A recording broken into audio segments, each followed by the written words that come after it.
greatest fighting game dev gestures like of maybe history. Yeah, honestly. 100%. I mean, that's one of the age-old adages in music, right? If you like the old me, go listen to my old stuff. And it was hard to do that with fighting games because we're getting much better with modern netcode, right? The rollback is just so much better than the stuff that was released before. But the fact that they went back, put it in Plus R, put it in Exert, it's like, it really is like that now. Whatever flavor of Guilty Gear you want, you could play like anytime. Yeah.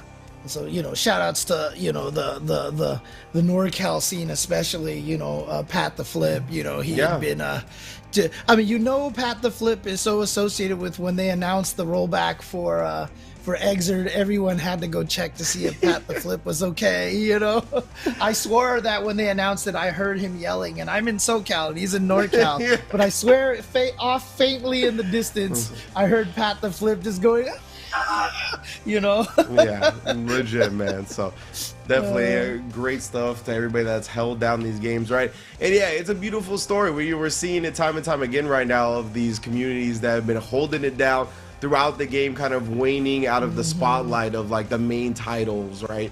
Like we still see these people bearing the flag, like Pat the Flip of Exert gets rewarded with the rollback. Like we mentioned, Tong and Tampa Never Sleeps with the Marvel. It gets into Evo. Like you could see, man, like it really is cool when you love games and you have the means and desire to keep them going. Like you get that love back. That's what the community has proven.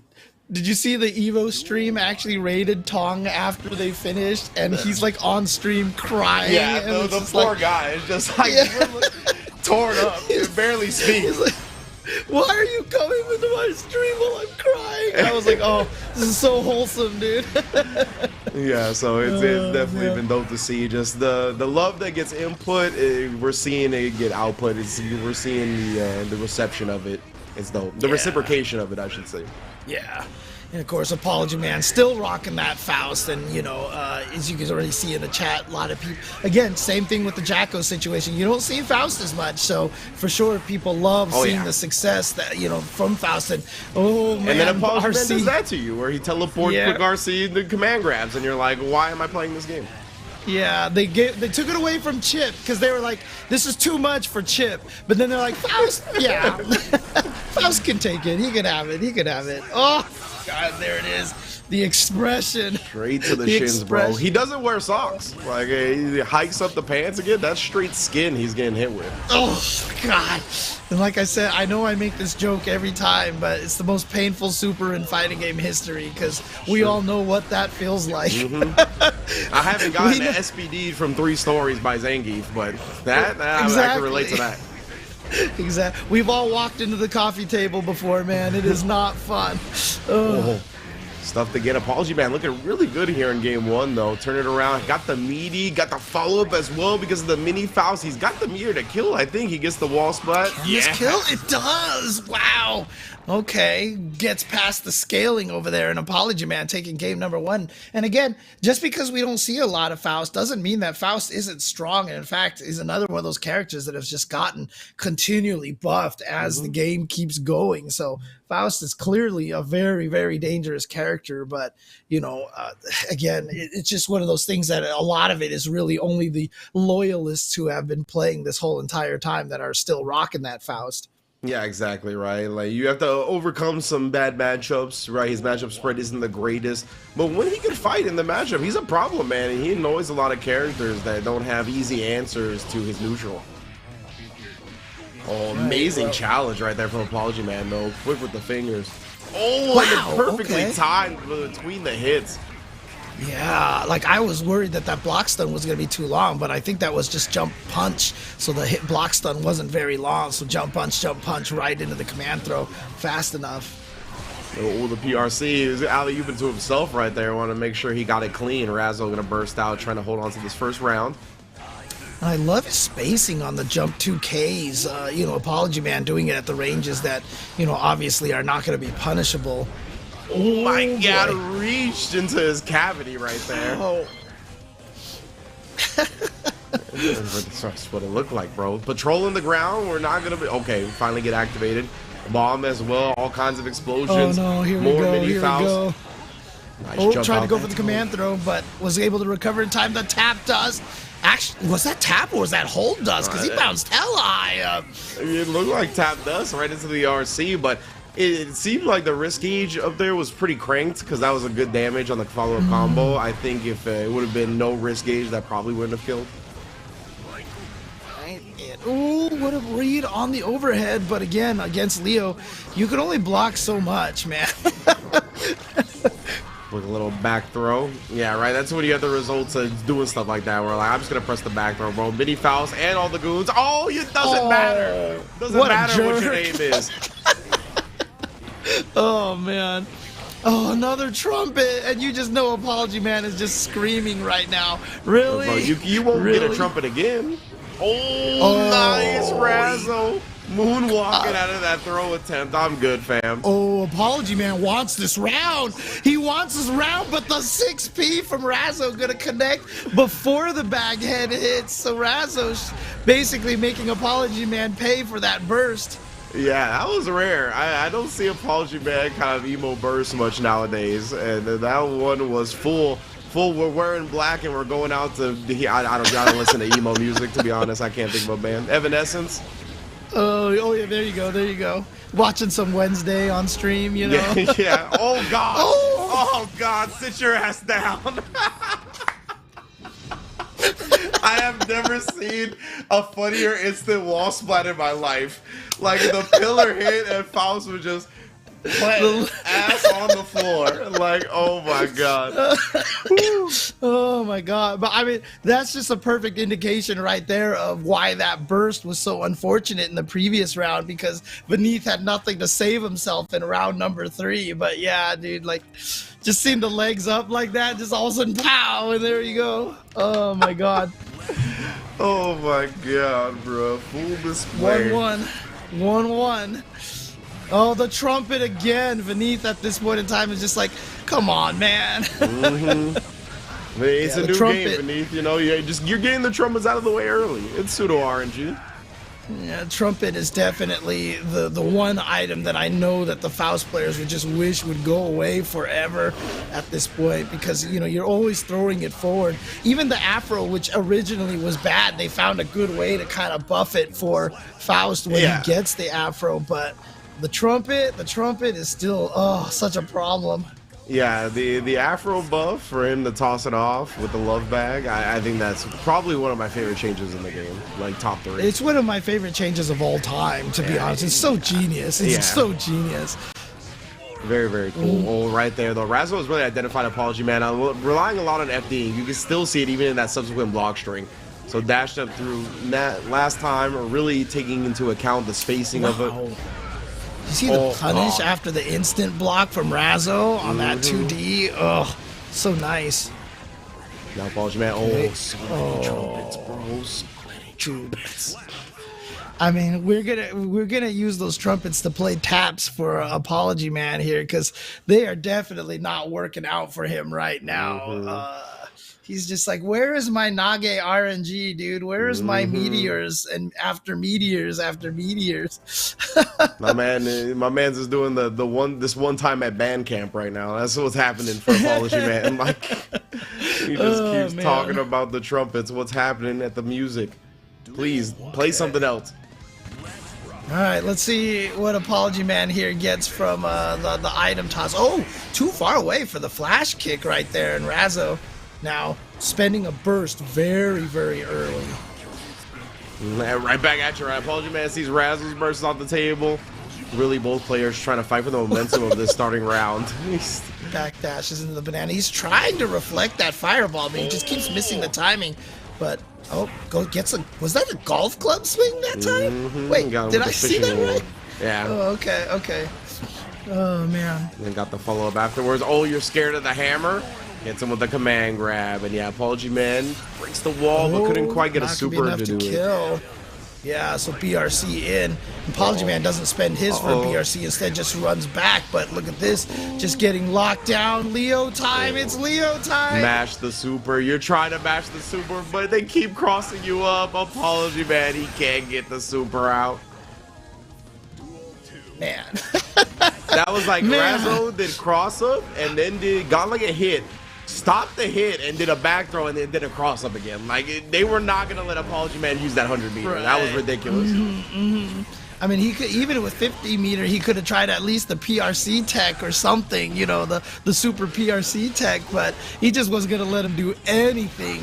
Yeah. So here we go. Look at this. The wall break here again. Razzo just needs to drain another 15% life, and they will be moving on in the bracket. Oh, tried to bait out this burst. It actually did end up getting it, but it was gold burst, so much tougher to punish. Only -10. Yeah. Okay, here we go. Ooh. Oh, what my a God. confirm jump kick into RC to get the easy combo. Beautiful job, nicely done. Man, I am getting so impressed with these like future decisions and these calculations that the Guilty Gear Strive players are making. Right, earlier we saw Jonathan Tene. I really like the drunkard shade in there, and then the subsequent combo with the amorphous killed right, made sure to keep the corner, and just knew the exact amount of health he was gonna have to like. You are the exact combo routes that he needed to get that kill without breaking the wall, right, or without leaving him alive after breaking the wall. And then right there, we talked about the super, right? The 50 PRC, such a good option for Faust to get out of these situations where he's getting oppressed. And it just the constant cross-ups, the reset in the middle of the hit combo with the back throw afterwards to get the cross-up again. Like, so smart from Razzo. Yeah, and you see, everybody in the chat can tell that Ringe is a Zato player, because you saw exactly what Jonathan Tene did, and the rest of us are just like, there's just a bunch of black blobs. Stuff is happening with Zato, dude. I swear, half the time I'm watching him, I'm just like, Eddie's doing something. Eyes are trained to recognize the symbiote for sure. Yeah. Oh man, but let's see here. Let's see if we can get some updates on the bracket over here. Looks like MFCR has defeated Hotashi 3-0, so I'm guessing Hotashi probably still rocking that Bridget right there, trying to get some, you know, practice with that. And unfortunately, Stealthy going out 3-0 to Nitro. So Stealthy, yeah, unfortunately, we're not going to have a chance to see him play again. I mean, he did really well at Frosty Faustings as well, and always happy to see the Axel. I mean, again, I'm a Potemkin player, so I kind of hate Axel, but you know, you always kind of have to like seeing people use the lesser used characters like that. So, but on the winner's side, they put Nitro up against the Dragon Ball players on there, like fight each other, bros. Jonathan and Stealthy up against Nitro. Nice. Yeah, all three from Dragon Ball. But continue. Yeah, no, on the winner's side now, we have Neubenheimer going up against Jonathan Tene. We have Razzo up against Adventure. Umi Show is going up against Bean, oh man, and Tempest going up against SQ. So SQ did win her match against MFCR 3-1. Yeah, indeed. MFCR, one of the premier Leos in North America. Definitely always holding it down. I believe a TNS regular, sponsored by TNS, if I'm not mistaken. Getting big ups to the Tampa squad, but now we have Neubenheimer versus Jonathan Tene, winners quarters. See if Jonathan Tene can survive what so many players lately have not been able to. Yeah, again, and now that we're in the second round of the winner's side, these matches are just, I mean, every one of these matches, I just look at them just like, wow, this is really the match that we're playing, and that's what you get from Series E. Every week, man, like, this is the quality and high-level play that you get to see. This is not just like, hey, you get to watch these guys grind. Like, this is the best of the best, grinding every single week here at Series E. Jonathan, that was a really good idea. I like it a lot. He backdashed to bait out the clone, and then he like jumped into the zoom in to try to take advantage of that. But like it was just tough, right? Neubenheimer was there for the trade. That's all he needed. Well, here we go. Jonathan now with the corner position, but runs out of Eddie. Actually has the Eddie gauge back now. So let's see. Oh, that's a smart burst right there from Neubenheimer. Just a, you know, at max Eddie gauge. Good timing on that resource, but oh my god, he's gonna lose so much health at this point in time. Can he extend this combo long enough so that it kills at the end? He does. Nice job. I mean, when you're hitting Nago and they're losing all their health from the blood like that, you want to extend your combo, so you got to find not the most damaging combo, but your longest combo at that point. Yeah, precisely right. Because the damage is being done via the blood drain, so you don't really have to concern yourself with that. You just need something to tack on after that blood drain damage is done. Yep. So now Jonathan Tene, nice block on the empty low, but then gets opened up by the tap dust. And there's that sword like I was talking about. Get yourself that Eddie Gage back, the hard knockdown. Oh, wow. Doesn't even go for the piercing. Just went for the gaping maw right away. Oh, okay. Yeah, that was a little bit of a close one. And yeah, exactly. Just the dash up 5 dust right there. Definitely took it back old school for Jonathan Tene. And my man Neubenheimer can't quite survive that onslaught. Definitely good stuff. Okay, so Jonathan Tene taking game number 1 over Neubenheimer. Again, Neubenheimer in Arc Revo finals. Such a strong player at this point, but Jonathan Tene has just been so consistent. And interestingly enough, I mean, considered one of the best players right now. Like we talk about Jonathan Tene like he's been one of the strongest, but first season of Series E, right when he was starting, he was going with the Soul. He was trying to play Soul for a little bit, and obviously he was good, but then he switched to the Zato, and so literally on Series E, we saw the growth of Jonathan Tene go from being like a strong player to just becoming absolutely one of the most dominant players here. Oh, yeah, and Zato with the best charge dust combos in the game. Like, definitely the coolest looking. You don't see it often, but yeah, they're so cool. Oh, man. So crazy how rarely we actually do see charge dust combos, you know? Yeah. Charge dust combos are, I mean, it's off of an overhead, they do so much damage, but it's just hard to land them, man. Yeah, at a level like this, right, the players are so good, they're so active that it's just tough to land it. It takes too long. Ooh. Oh, what a check. But the back throw from Jonathan Tene, and just avoids the YRC by staying underground, by breaking the law. Oh, come on. Exactly, breaking the rules of the game, right? You're not supposed to be able to do that, just leave the stage, but that's how Zato gets down. It's 2v1, baby. Yeah, I love that. Just using Invite Hell, got him at the block stun, RC off of that, and now he's just stuck in the slow motion. He has to eat that mix-up. And so Jonathan Tene taking that one again, and now 2-0 over Neubenheimer. So Jonathan Tene just basically saying, you better be careful if you run into any Zatos at that Arc Revo finals. Yeah. I mean, there's a chance that Gobo plays the Zato, right? That's really the only one that's in the roster. Of course, he also has the Gold Lewis. We'll see which characters he plays at the Arc Revo finals. I just hope can we just have a Gobo camera? It just watches him. There you go, I'm down for that. Oh, man. Block on the empty low. Neubenheimer maybe starting to find his defense a little bit. Nice. Just as I say that, though, tries to take his turn a little bit early. Thought he would burst, so just break the wall. Oh, good backdash here. Again, trying to bait out the burst. He's not giving it to him, though.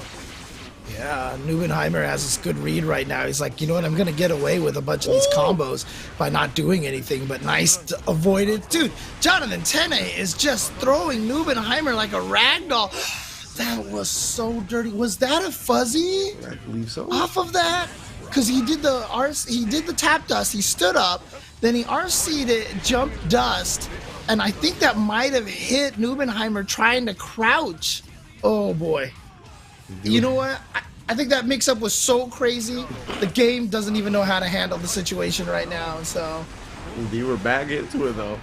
Definitely, I had to pause for a moment. Again, Jonathan is really, he knows the button timings of Neubenheimer right now. There's been a lot of counter hits, a lot of stuffing of the attempts. Wow, I can't believe that frog actually beat the far S. Okay. Jonathan Tene, though, has to be a little worried here right now because you get hit by a Nago and you're dead. But Nago has no access to special moves right now. Too much of that blood gauge built up, and so he's also going to take the extra damage. Look at the health draining off of him. We didn't see that kind of damage on Nago before in the past, but it is definitely an issue now. Indeed, man. Yeah, it really paid off. You can tell it just put Jonathan in such a prime spot, having that extra damage from the blood gauge being high. And 3-0 for Jonathan Tene. I mean, he's always a force to be reckoned with, right? Jonathan, one of the best in the business, CEO 2021 champion. Like, the man has definitely been one of the best Guilty Gear Strive players, the premier Zato in North America. You can see when he's on point, he'll beat anybody. Yeah, Jay Nasty is what we like to call him over there. Jay Nasty right there. So nicely done to Jonathan Tene, going 3-0 over Neubenheimer. But again, Neubenheimer, considered one of the strongest, is sent to loser's bracket. Gonna have to fight MFCR, but no one's gonna be surprised. Let's put it that way, if Neubenheimer makes it all the way back out from the loser's bracket. Yeah, exactly. Like Neubenheimer, it doesn't matter if he goes into losers in round 1, right? I'm still expecting him to see him in top 3. So yeah, absolutely. All right, so that's that match right there. And I think the next one we're going to get up here is going to be Intel Razzo going up against Vitamin Water Adventure. So again, 2 of our players here sponsored by the Series E. In case you're wondering, yes, that is the Intel and the Vitamin Water sponsoring them. I always see that in the chats, like at Frosty Faustings. People are like, wait, is that really Intel? Yeah, and you know, shout outs to Series E for the program that they have set up here to get these players sponsored. And yeah, the sponsors give them stipends every month. They help them travel to a lot of the events and stuff, pay for their travel and lodging and stuff. And so it's such a great deal. I mean, I love the program to help these players really make a name for themselves, out there in the world. 100%, man. I'll never forget when I saw Razzo pull up with the Intel gold hat. Like, it just said Intel on it and gold lettering. I was like, yo. What? Nah, I don't think I saw that. I want to say it was like a DreamHack event, I think. I can't remember, like the DreamHack event they won. I don't know, but it was definitely, I was like, yo, that is too sick. She definitely pulling it off. What? Oh my god, that's awesome. Oh man, Tim Horton, dude, I'll take a Tim Horton sponsorship, man. Give me some of those, give me some of the hot chocolate and those Timbits, man. I'm down. Yeah, so now he's trying to lock down Adventure in this corner. Yeah, committed to that. Maybe he was hoping that Adventure would try to take the turn a little bit early. Ooh, no, he tried to touch a button in between, got counter hit. And here we go, gonna activate the super, gonna send him through. And this is gonna hurt a lot. Not gonna kill, but come close here. What the mix gonna be? Ooh, just set up shop. I like it. Okay. Oh, set up shop to activate the super as well. Just throw out the minion, use it as a shield, the block stun from the minion, covering the startup of that super. And so Adventure basically just had endless minion meter at that point in time. And here we go. Oh, did you see the 6P against the minion canceled into this fight to try to attack forward? Incredibly good from Razzo. Yeah, Razzo's one of the best. I mean, Razzo is definitely one of the strongest that try to get in like that, seeing the minions. And you remember the match that Razzo had with Umi Show at Combo Breaker, at the last second with the double KO, but, was avoiding so many gunshots. I talk a lot about the versus old game background for certain players and how it helps them against like the Jackos and the Zatos. Razzo's another one that has a lot of success in BB Tag, right? Maybe not like a Marvel, not Dragon Ball, but a super successful BB Tag player. So also very good at juggling a bunch of stuff on screen.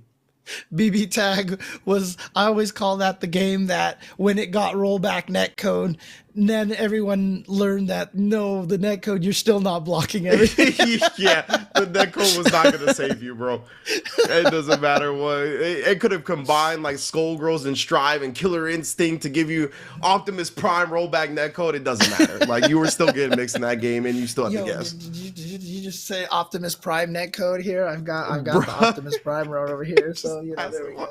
Is that the secret guest character for Street Fighter 6, James? That was the Easter egg you just gave us? Yeah, exactly. Oh, man. Well, Adventure taking that first game. Whoa, wait, hold on. Wait, is Razzo learning a Happy Chaos? You can't just give the sticks to Umi Show, Razzo, all right? Look, no, but apparently, right, Razzo maybe going the way of Aaron the Mac. Aaron the Mac, a successful Leo player that has found even more success adding Happy Chaos to his arsenal. So maybe top Razzo. 8 at Frosty Faustings as well, right? Yeah. Aaron got really far, like top 4, I think. Like, definitely. Yeah, no, I mean, it definitely makes sense that, Umi Show has been teaching Razzo this happy chaos. And, like I said, right now, this is where you test your ability to use this character. And obviously, I mean, you talk to Adventure and, they hate this fight. Like, you can't even possibly imagine. And so, obviously, it's a good idea for Razzo to try it. But, Adventure does have a lot of experience fighting / losing to Umi Show. But, Yeah, but again, all that experience, right, definitely weighing heavily in Adventure's favor. So despite Razzo's talent as a fighting game player, despite how much they've really grasped Happy Chaos, whether it's a lot or a little bit, Adventure's going to have the experience advantage in this by 10. Exactly. Yeah, exactly. And, that I joke about, Adventure losing to Umi Show, but Adventure will be the first to admit that as well, because like I said, he hates that matchup with a passion. And so, obviously he's going to have the experience because he's just trying to learn that fight as best as possible. But as you can see in this round right now, it looks like it's all never mind. Okay, did my commentators curse Razzo? It was all Razzo. Now they're in the corner, and that YRC was way too preemptive. Yeah, Jacko was nowhere near Happy Chaos at that point. Oh my God, you didn't flinch. I give you so many props for that, Adventure, but still, the 2K is a problem.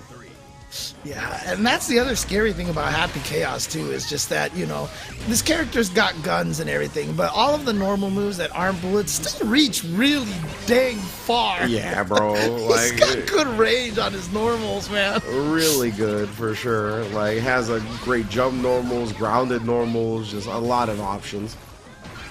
But here you go, knocked down with that minion just chilling over there. Yeah, here comes the tap dust. Gonna get the hit. How's Adventure gonna play this out right here? Yep, let him get up. And goes for the throw. Okay, yeah, that's not gonna cause the wall break. That is, and actually, it's just enough to kill. I think the minion actually attacked right there. And so Adventure going up 2-0 over Razzo now.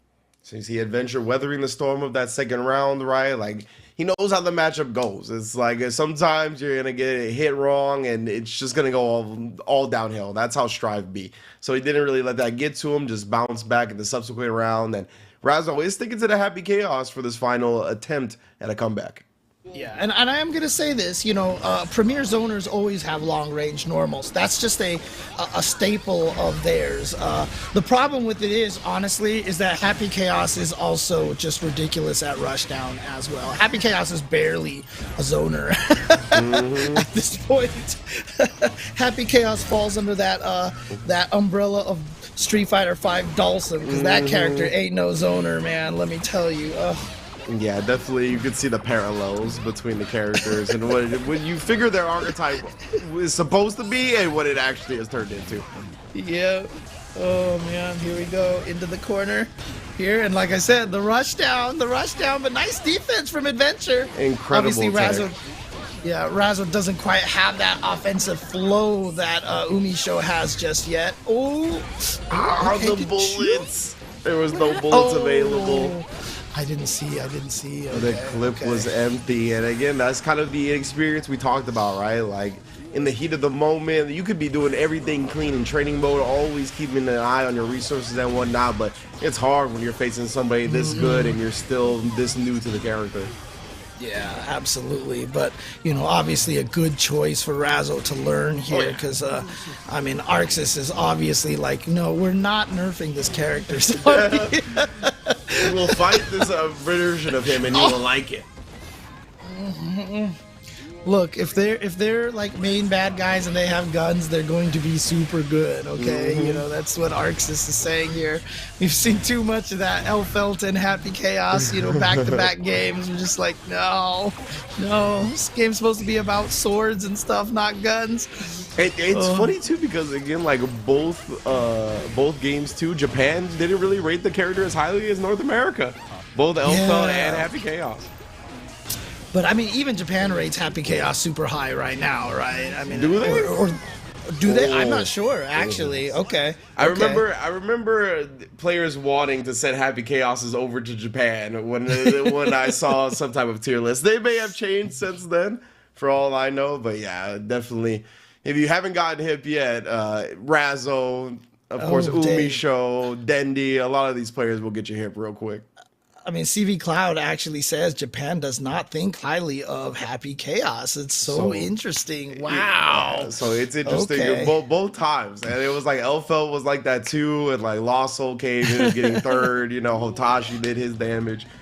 But I mean, just in a completely unrelated, like not even a really true Guilty Gear related tweet, I was just talking about netcode, and I was saying how the good netcode has allowed some of the like America to be potentially the strongest region right now.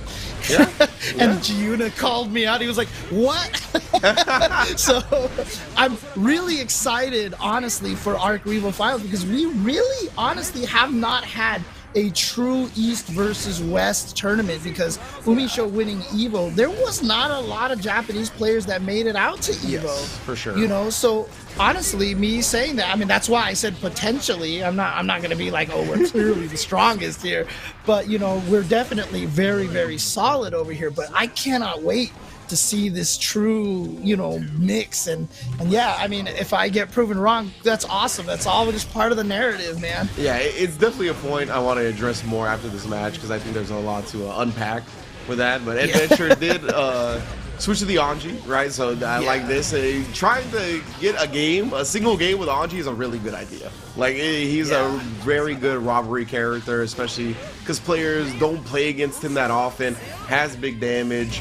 Yeah, it definitely can get you a game. Yeah, and you know, like I said, Adventure hates that Happy Chaos Jacko matchup so much that he was like, you know what? This is a good way for me to practice this matchup, not against Umi Show, but against some other Happy Chaoses. That was unfortunate. Adventure, he bet on the overhead right there. Razzo going with a burst save combo, I guess. What a counter hit. Oh, and Adventure gonna seal it with a dash up. Caught Razzo flinching at the last moment. Yeah, not sure what. I thought Razzo could have killed in that one combo, but you're right. Might have been trying to do something about baiting a burst or something, or maybe just a muscle memory just not quite there for them. It might have been like one of those where like they did the curse or something to get back outside of burst range, and then you were supposed to juggle with the shot, but just maybe didn't get it in time. I'm not exactly sure, but yeah.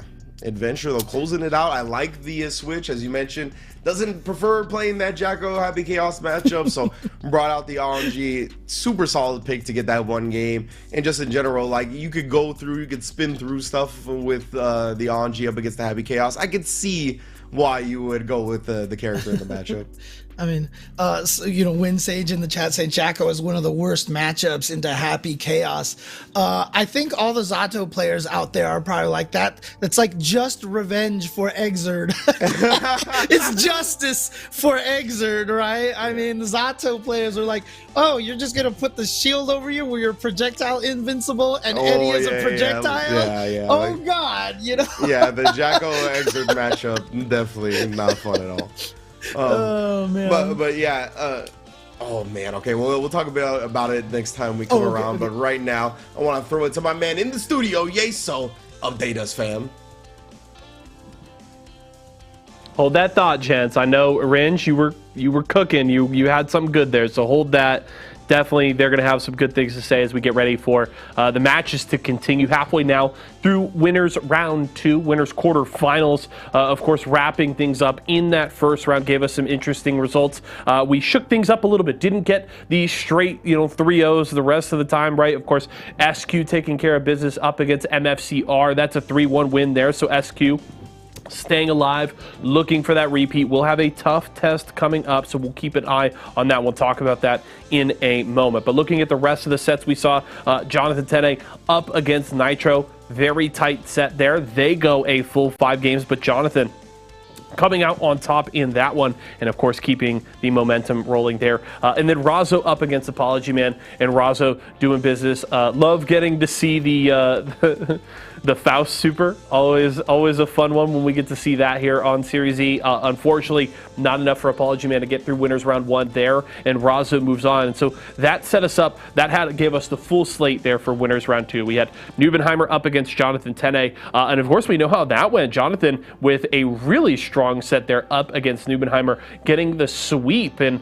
seeing Neubenheimer down to the loser side of the bracket this early. Very, very rare this season. Neubenheimer has been almost a lock for winners semifinals pretty much every time they're in the bracket, but this time Jonathan and the Zato looking really clean in that set, taking down Neubenheimer, moves on to that next round. Then of course we got Razzo and Adventure in that last set, and if you would have told me that we would see Razzo Happy Chaos versus Adventure's Anji before that set, I would have told you that you were crazy. Now, granted, we know Adventure loves that Anji much more in that matchup than the Jacko. You heard James and Ringe talking about how rough that Jacko matchup is into the Happy Chaos, but things getting mixed up there, and good on Adventure. You know, of course, does lose the one game where they have to play that Jacko into Happy Chaos matchup, but then able to swap in the Anji, closes out the set. Doesn't have the clean run, of course, after the 3-0 and then dropping that one game there, but Adventure still looking good. And we'll have their work cut out for them for Jonathan Tene, who looks to be cooking right now, looking really solid in that, winners quarterfinal set. So we'll see what Adventure can do there. Rest of winners round 2 here, we've got Umi Show up against Bean. Already set that one up earlier. Of course, Bean has been the one taking the better side of that matchup as of late. But Umi Show looking solid in that first set, dominant up against Red Ditto. Will look to turn the tables here on Bean. But this is probably one that, if you're leaning towards Bean in this matchup, I don't think you're crazy. Bean has looked really good, seems to have a really good key on this Happy Chaos matchup. We'll have to see how that one shakes out. Last one for winners round 2, Tempest SQ. That's what I was talking about earlier with SQ hitting a very tough test here early on. Of course, answered every call a week ago on the course to that first series he win. Definitely can do it here again today. And if I remember correctly, I believe SQ beat Tempest last week as well. So not a stranger to this matchup. Of course, should know and has probably played against plenty of Leos over the length of their Guilty Gear Strive career, but we'll have to see. Tempest looking solid today, so that should be a fun one. Definitely one to keep your eye on. Quick look down at the loser side of the bracket before we go to a break here. We are all done with losers round 1. Nitro moving on 3-0 against Stealthy. ApologyMan unfortunately falls to Marvello. Another 3-0 there in that set. We already talked about Red Ditto taking out Supernoon. The final one down there, Hotashi falls to MFCR. So right now our losers round 2 matches, Razzo versus Red Ditto, Neubenheimer, MFCR, and of course Nitro and Marvello waiting for those last couple of sets up on the winner's side. But that is where we stand all across the bracket. Very much looking forward to this next block, especially these last 2 matchups in the winners round 2 block. Going to be very, very good. And then we get into winners semifinals, Jonathan Tene versus Adventure. And then, give me any matchup possible between those 2 sets of UMISHO Bean, Tempest SQ. That's going to make for a great winners semifinal. So looking forward to all of that. We will have all of that for you and more when we come back for a break. And I think Ringe and James Chen will have plenty more to talk about.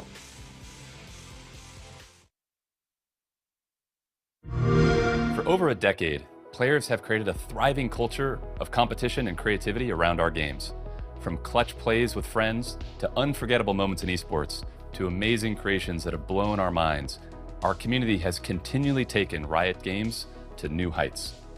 Today, we're proud to invite the Xbox community into that world.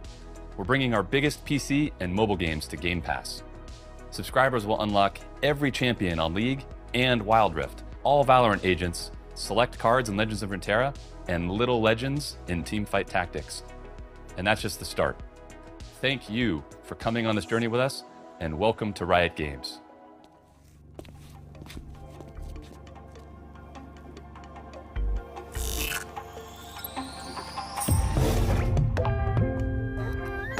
Home sweet home.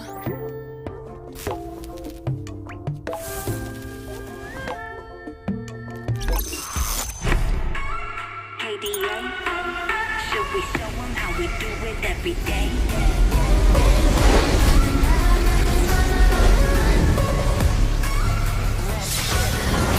Kali that girl, Kali go girl, Kali gon' stop, Kali gon' swerve, Kali got the job, Kali got the word. 뜨거워 언제나 don't get burned.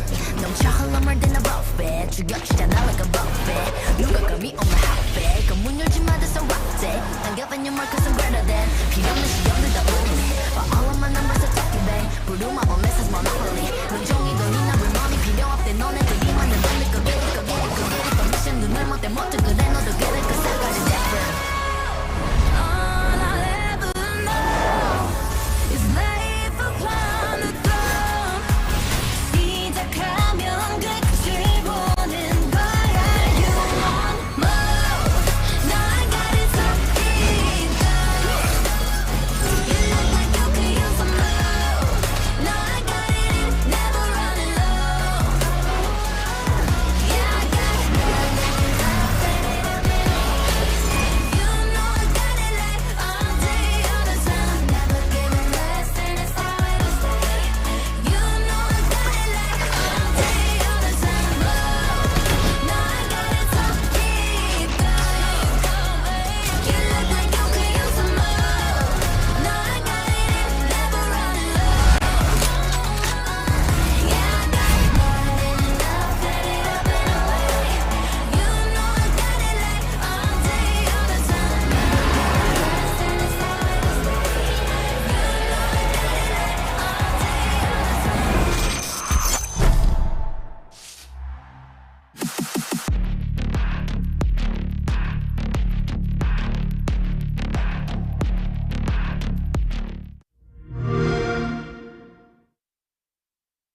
Welcome back, everybody, to Series E Guilty Gear Strive action.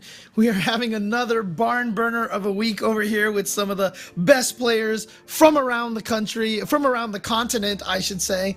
And once again, I am James Chen, joined once again by Mr. Ringe. Both of us will be at the Arc Revo Finals. And you excited for that coming up? Of course, man. I mean, it's definitely going to be the 8 finest players in Guilty Gear Strive and the 8 finest players in DNF Duel, right? Gathering under one roof to decide who is the Arc Revo World Tour champion this year. I mean, I'm always about the big lights, the bright lights, the big scenes, right? So definitely looking forward to it more than, I mean, in most tournaments for sure. But of course, this week, I mean, and every week at Series E, we damn near have our own Arc Revo World Tour in NA, right? The elite competition always gathers under one roof. And these two players, both top 8 at EVO, going to face off right now.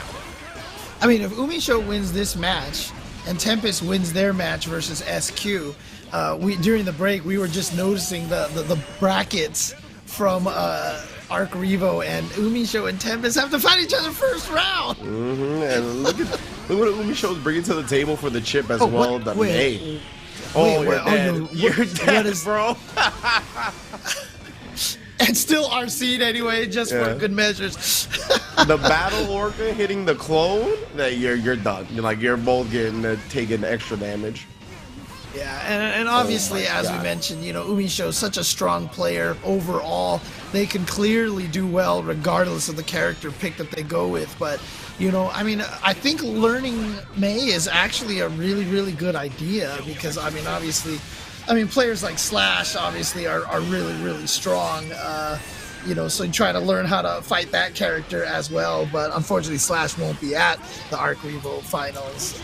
But definitely one of those players that you're always going to be having to deal with in tournaments. Yeah, 100%. And I think Slash is also, oh my god, big damage. You get the RC, your burst, tried to bait it out. Being disciplined about it. Does have to burst here though, because the Dolphin was going to spell the in. Recovers in time not to get punished for the Alpha Blade. Protect your neck. But Slash, I mean, talking about... Go ahead. Oh, go ahead. What I was going to say about Slash specifically was that I think a lot of people were impressed with him at his EVO run and pretty much every time he plays, right? He's one of those players that really develops his own tech and his own strategies, and he thinks about them so deeply that I think a lot of people like to learn from him. And because of that, I mean, no better way to learn from him than play the character yourself, right? But Bean doesn't care about any of that. Runs the gauntlet in this round. Jeez, that was a standard chip round right there, getting you in the corner and just destroying you. I've talked about Tempest being the only person to make top 8 in all 3 of those super majors over there. But I gotta say, Slash did not go to Combo Breaker. Yeah. And if Slash was at Combo Breaker, I'm almost certain he would have been another one that would have made all 3 because he was top 8 Evo, top 8 Frosty Faustings. And if he had made it to Combo Breaker, probably would have been top 8 there as well. So definitely, sad to see that he's not at the Arc Revo Finals because I feel like he definitely deserves that spot. Obviously Latif as well, but there's only 8 slots, man. It'd definitely be like that, right? And all these other players, they earned their slots, right? They got to the tournaments, they went through everybody, they got the W. So definitely, I'm with you. Definitely, there's a lot of players there that are so damn good, and it's a heartbreaker that they're not going to be there. But definitely, big props to the people that have qualified. And Bean, is going to break the wall. UMISHO got 100 meter though. Yeah, that's why B was really I will jump back. But the confirm off the trade from UMISHO. Ouch. All right, okay. Well, I mean, obviously the one round that Bean won at the end of the last game was just never let UMISHO play. But okay, there we go, opportunity here. But only one hit on that DP, and now you're just gonna get counter hit and sent to the corner. Yeah, I don't know if that's what he wanted or if he just ended up getting forward into quarter circle forward or what. Yeah, but here we go. Bean now, the pressure in the corner. This is where, oh my god, you just did the, is this why I don't know. playing this character? Because look, okay, Bean has actually been beating UMISHO recently, now that I remember it. In fact, I think Bean eliminated UMISHO at Frosty Faustings. Okay. And so this might actually be the counter pick here. Man. And the thing is that UMISHO has consistently reacted to the clone every time with that super, right? So it's like, that is definitely scary. So this could just be UMISHO's counter pick to the character, because even before Frosty Faustings, I believe UMISHO lost to Bean, might have been at a Series E event, and Bean has definitely been kind of a thorn in UMISHO's side. So this is actually really important for UMISHO here to see if she can find a counter to Bean. Wow, I can't believe he got that cross up. Yeah, conceptually, Chip was one of those characters that was theorized to give Heavy Chaos some trouble, right? Because of how fast he is, he could kind of dodge bullets better than some of the other characters. And you know, Bean, with the more time he's gotten, has proved that it's come to fruition. Yeah, Happy Chaos, you know, regardless, still doesn't have very good wake-up options, no invincible reversals or anything. Here comes Bean into the corner. Nice block. But gotta watch out for that 6K, because Bean almost has enough meter for the RC. Yeah, that's why he's going for the low, trying to train UMISHO, but UMISHO finds the hit, finds the combo, and takes that round. And the jump back anchor. Good old reliable. Ooh. Damn, the jump D, speaking of good old reliable, sends Exert. It's not as good as it was at Exert, but definitely still dangerous. Yeah, I see Connie in the chat. Umi Shamu. Is that... I see you, Connie. I see you. Don't think I missed that. Oh, man. On the way to the wall. Very close to a wall slot as well. I wonder if he's going to try to sneak the command grab, but he ain't sneaking nothing right there. Chase down. But you know what? Bean's like, you know what? My character's got an invul reversal without meter. Yeah. On the split there. Oh, get schmixed, brother. And Bean can't still get to the super. May's too beefy, bro. Yeah. She's got that Japanese guts rating, dude. Yeah, for real. It's part of the lore, man. It's part of the lore. Only the highest of guts, 6K. bro. The beef bowls. And again, you know, this is definitely not UMISHO trolling, because again, Bean has defeated UMISHO a bunch of times in recent past couple of months. So this is UMISHO trying to find another character to perhaps fight against Bean. Bean did eliminate UMISHO at Frosty Faustings and definitely won at another big tournament. It might have been a Series E event. Bean taking out UMISHO in a couple of events in a row. Oh my God, what is happening?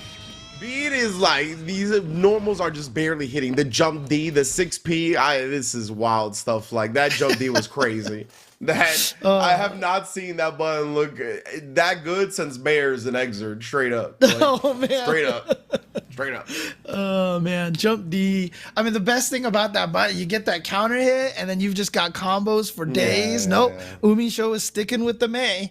UMISHO has not changed characters. Definitely trying to learn this matchup here a little bit. Yeah, and I like it. I like the fact that she's staying with the May. It really doesn't seem like it's outclassed by Bean's chip. She definitely already put a W on the board. I want to see more experience. Yeah.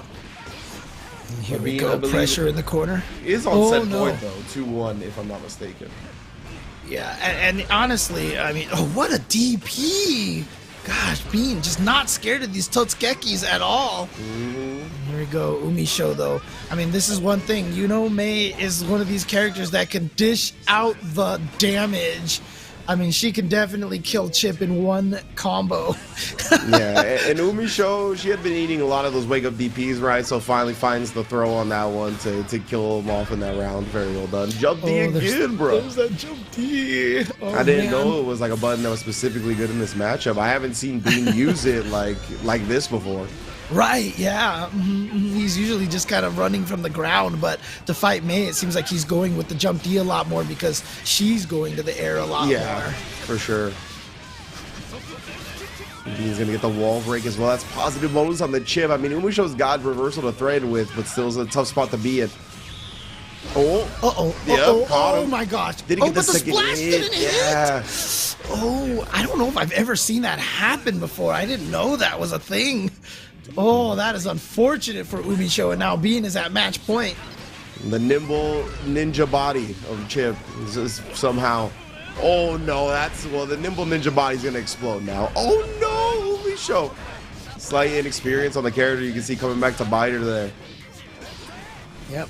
No, I feel like Bean messed something up there.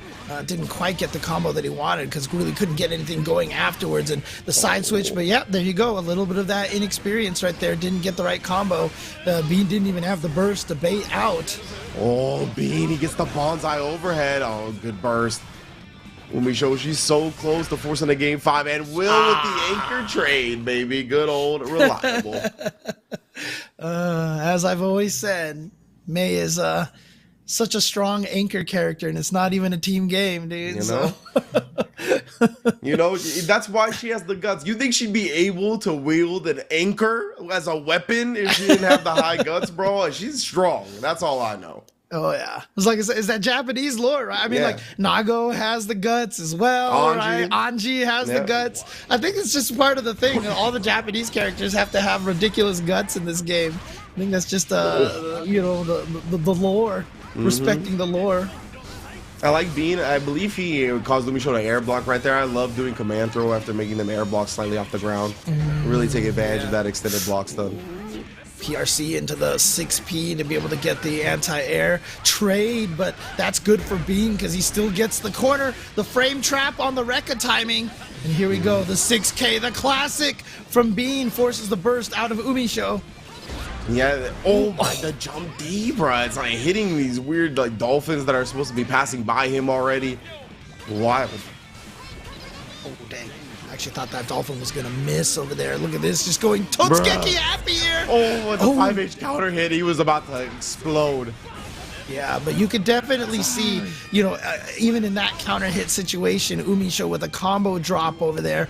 Definitely. Again, this is what you want to do, though. If you really are considering using this character as a counter pick to chip, you're going to keep playing this character and make these mistakes and then just keep getting stronger as time goes on. Agreed, the close S, catching the backdash or the jump out, whatever it was.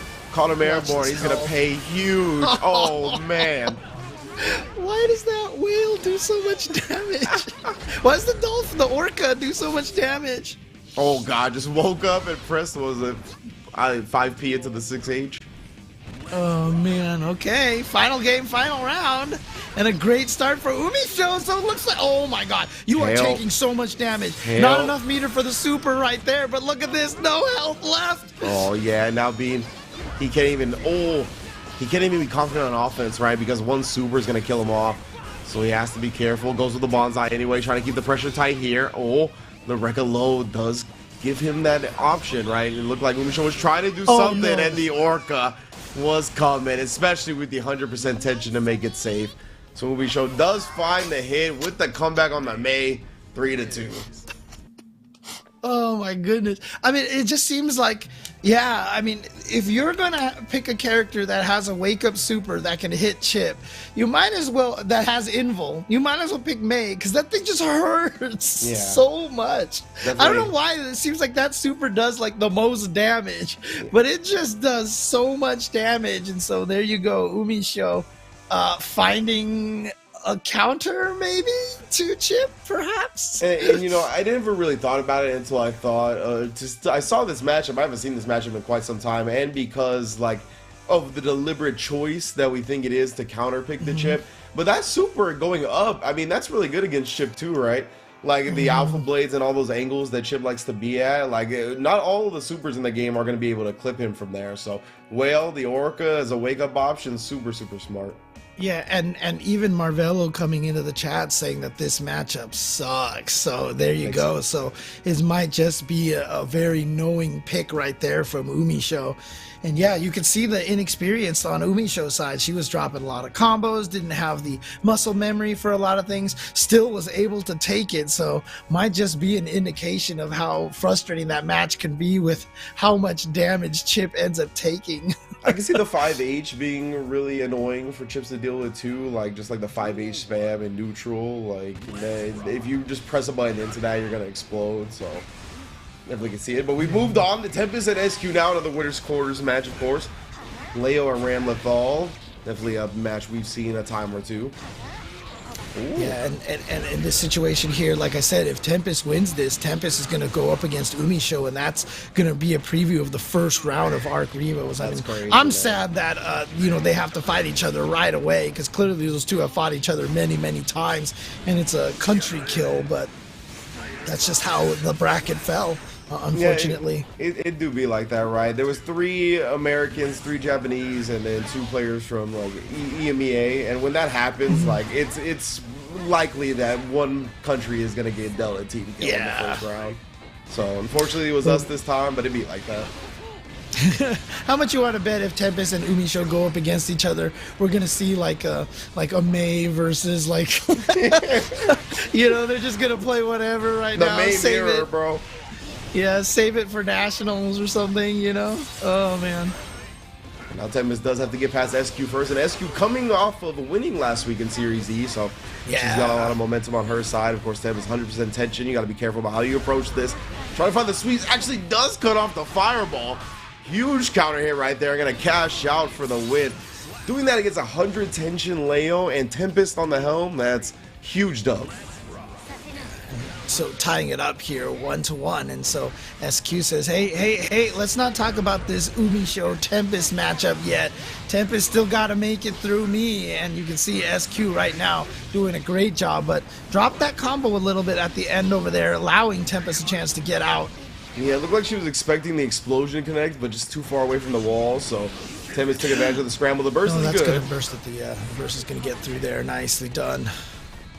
Yeah, that's always the optimal time to burst because your opponent still wastes the meter. Cuts him off at the pass, look like it's with a 2K buffer.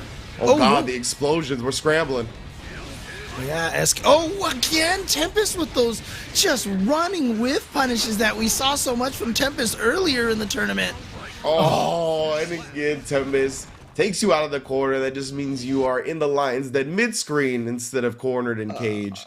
So either way, you gotta guess, and the overhead coming through for the dub. It's crazy. I feel like, obviously all Leos, once they get back turned on you, it's kind of like this terrifying guessing game, but Tempest just seems to have the reads. I feel like Tempest gets the right reads so often, just understanding what the opponent is looking for. It really feels like his clutch factor and his bloodlust has only increased with his experience in tournament. Like, he is so good at really sniffing out what the opponent wants to do defensively, and man, he, like you said, is right way more often than he's not. What is going on? Dash punch, dash punch, dash punch. After a beautiful frame trap with the Eins earlier, and now look at this. SQ already down so much in life over here. Yeah, PRC to keep the pressure going. Oh my god, look at this. That was really expert on the block string, though. He was taking into account to the FD. The range was perfect. SQ, though, really good defense anyway. Yeah, I can't believe SQ. I think that was a 2K actually caught the 2D. Oh, man, that 2D from Leo is just so scary. Goes over so many things. Oh, again, the interruption. Yeah, the 2K again as well, as you mentioned. And the staggering on the 2 S's here, trying to catch Tempest, perhaps 6P'ing in the neutral. A good jump out, but you see SQ just ready for the jump back with the 6P. You see so many of the Ramathals, they just try to go for that corner pressure that when you jump back, it can catch them off guard. But SQ almost looked like an option select into the 6P or something, but definitely caught Tempest jumping back in the corner and was able to take that round. Now Tempest, though, man, he looks a little angry. SQ, though, gonna cage the Lion, put him in the corner with that front throw.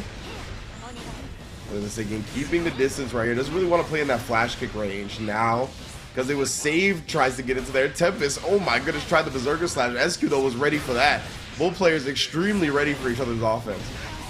Oh, and oh my gosh, this damage right there. Actually, interesting, did not get to break him through the wall, and so now Tempest with an opportunity to, spends the burst, has to stay alive, but the throw, is that going to be enough to kill? It is. I don't know what she threw. It says punish. Was that a flash kick startup? I have not really seen like land DP throw. Like, that was crazy. You see plenty of DPs get thrown in this game, but never really on someone landing. You know what I mean? Right. Yeah. Okay, well, SQ looking very strong here. Takes that game off of Tempest, ties it up 1-1. She definitely wants to come back here and try to take, a couple of these in a row. Just, showing that showing the consistency and making sure that she's in there the entire, part of this upper echelon of players. Especially if you could take out Tempest. Yeah. That's a huge dub, right? Like, I mean, at the end of the day as well, it's just a nice little feather in your cap. The Arc Rebel World Tour Finals, it's locked off. Everybody's already qualified, right? There's no more LCQs, so it's just nice to be like, hey, I beat somebody there. Like, it's a nice little, morale boost. And, just as a little bit of information here for Con, it is dog eat dog. That is the phrase, dog eat dog world. That is the idiom. What was that? Is there a confusion of the phrase? Connie called it a doggy dog world. Oh, a doggy dog world? Doggy dog. Okay. Well, look here, Connie, I don't need to know about your favorite positions, all right, brother? It's doggy dog world. Yo! I didn't say anything, okay? Send me the Mike and Ike still, please. Don't cancel me. All right, SQ. I'm going to try to throw Tempest to the corner. Oh, my God. Okay, anyway, yeah, the match, Tempest, SQ, going up against each other over here. All the overhead into the super, you're dead. It's another one of those supers that just does so much damage, dude, so much damage. Shoutouts to Diaphone in the chat, I see you over there as well. And, the armor absorption. You're right over there, James. I know you're more of a cat person, so... I like animals, dude. I'm down with all animals. So if it's a hamster, bird, shark, dog, cat, that's my position. Okay. Gotcha. SQ though, what about squirrels? That's what SQ's into. Tempest. Oh, that's right. I'm down with squirrels. Oh, what? Oh my gosh. Oh, couldn't punish in time. But SQ really wanted that gold burst to get a bunch of that meter over there. I think that was the goal of that kind of burst timing, maybe trying to catch, Tempest running forward. But instead, Tempest ran backwards. That burst just whiffed and unfortunately had nothing left in the tank afterwards. Yeah, definitely. It's just good awareness as per usual, right? Both sides here. So experienced, so clutch, and they really are very aware of each other's resources constantly. And you see Tempest, I mean, he's one of the best at kind of being aware of the burst, kind of locking you out of a lot of the options. And he's just continuing to play his game. All right, so Tempest here up 2-1 over SQ. Tempest definitely trying to put a stop to this run by SQ, again winning the last tournament. So wasn't sure if there was a grand finals reset or not, but even if there was, that means SQ has basically only lost one game between these two tournaments so far. True, yeah, so, that's a great point. Tempest trying to put a stop to that finally. Finds that 2K. Gosh, Leo's 2K looks stubby, but it just goes so much further than you think it's going to go. Definitely. It just feels like one of those buttons that feels like a proper counter poke. Oh my god. You serious? I mean, he had the meter to RC it, so, props to Tempest to react with that fast enough, but dang. He's on his 03 WWE. That is the ruthless aggression from Tempest NYC, bro. Oh, man. Ooh, but look at SQ here. Look at this round for SQ. Back-to-back wall breaks just like that. Let's see if she can get a third. Oh, cuts him off with a pass yet again here. Tempest, I mean, I think he's going to save this burst. He hasn't laid a scratch on SQ. I can't believe he's still alive. Dude, that was literally 3 combos, 3 wall breaks in a row. And Leo's still fighting somehow. Oh my god. Oh, I mean, no, yeah. No. Kill him. Kill him. Tempest with those, I should have been dead 3 minutes ago flash kicks, right? Like, that was like, what was it, Momochi saying at Capcom Cup? I should have died twice already. Yeah. Like, when you have that mindset, you're just like, I'm invincible, and you just flash kick. Yeah. Like, why not? Oh, man. All right, well, SQ. Oh, my gosh. Look at this start over here. It's been all SQ. Okay, you got to find a chance to burst. There you go. You got to burst in that situation because, yeah, what are you saving it for? But Tempest can still make this comeback. He can still do it. It's Leo. Leo gonna Leo. SQ PRC to make sure that Tempest can't counter the super. Yeah. Oh my God, Tempest is still in here though. Nice. The counter was all she needed. And that big jump normal has such a downward hitbox. You rarely beat that button clean. Very smart. Oh man, that wake up super into PRC just to bait out the counter from Leo was genius. And so SQ ties it up 2-2 against Tempest. Again, last week's champion versus the Arc Revo finals qualifier Tempest. Oh, it is 2-2, right? Or is it 2-1 still? It's 2-2. It's 2-2. Okay. Man, I'm just so impressed with how smart fighting game players are, honestly. Like, having watched Capcom Cup, having watched this, like, it's just like, man, it's so impressive the level of talent these players have. It makes me mad sometimes, man, because I want to be that smart. But back in the day, maybe I was close, but, you know, never this level, dude. Never national champion level. At least we get to talk through the tales, the stories. Oh, yeah. Dude, look at this. Look at this from SQ. Match point for SQ here. And again, SQ trying to write her own chapter in this book, put a spoiler on that potential preview of the Arc River World Tour Finals, and of course, repeat as champion here, being the champ last week. Yeah, SQ got that perfect timing on that wake-up burst because got the gold burst. Yeah. And you see, look at that. Look at all that meter. Look at this meter helping. How much damage is that going to do? Ow! 50%, just like that. Normal to double beam dream safe jump, but even your safe jumps are Leo's world to be as the meter flash kick to keep the pressure going. Okay. Nice combo. Not quite close enough to the corner. Didn't get the wall stick and the explosion from that. And that's going to give Tempest a chance to start mounting his offense.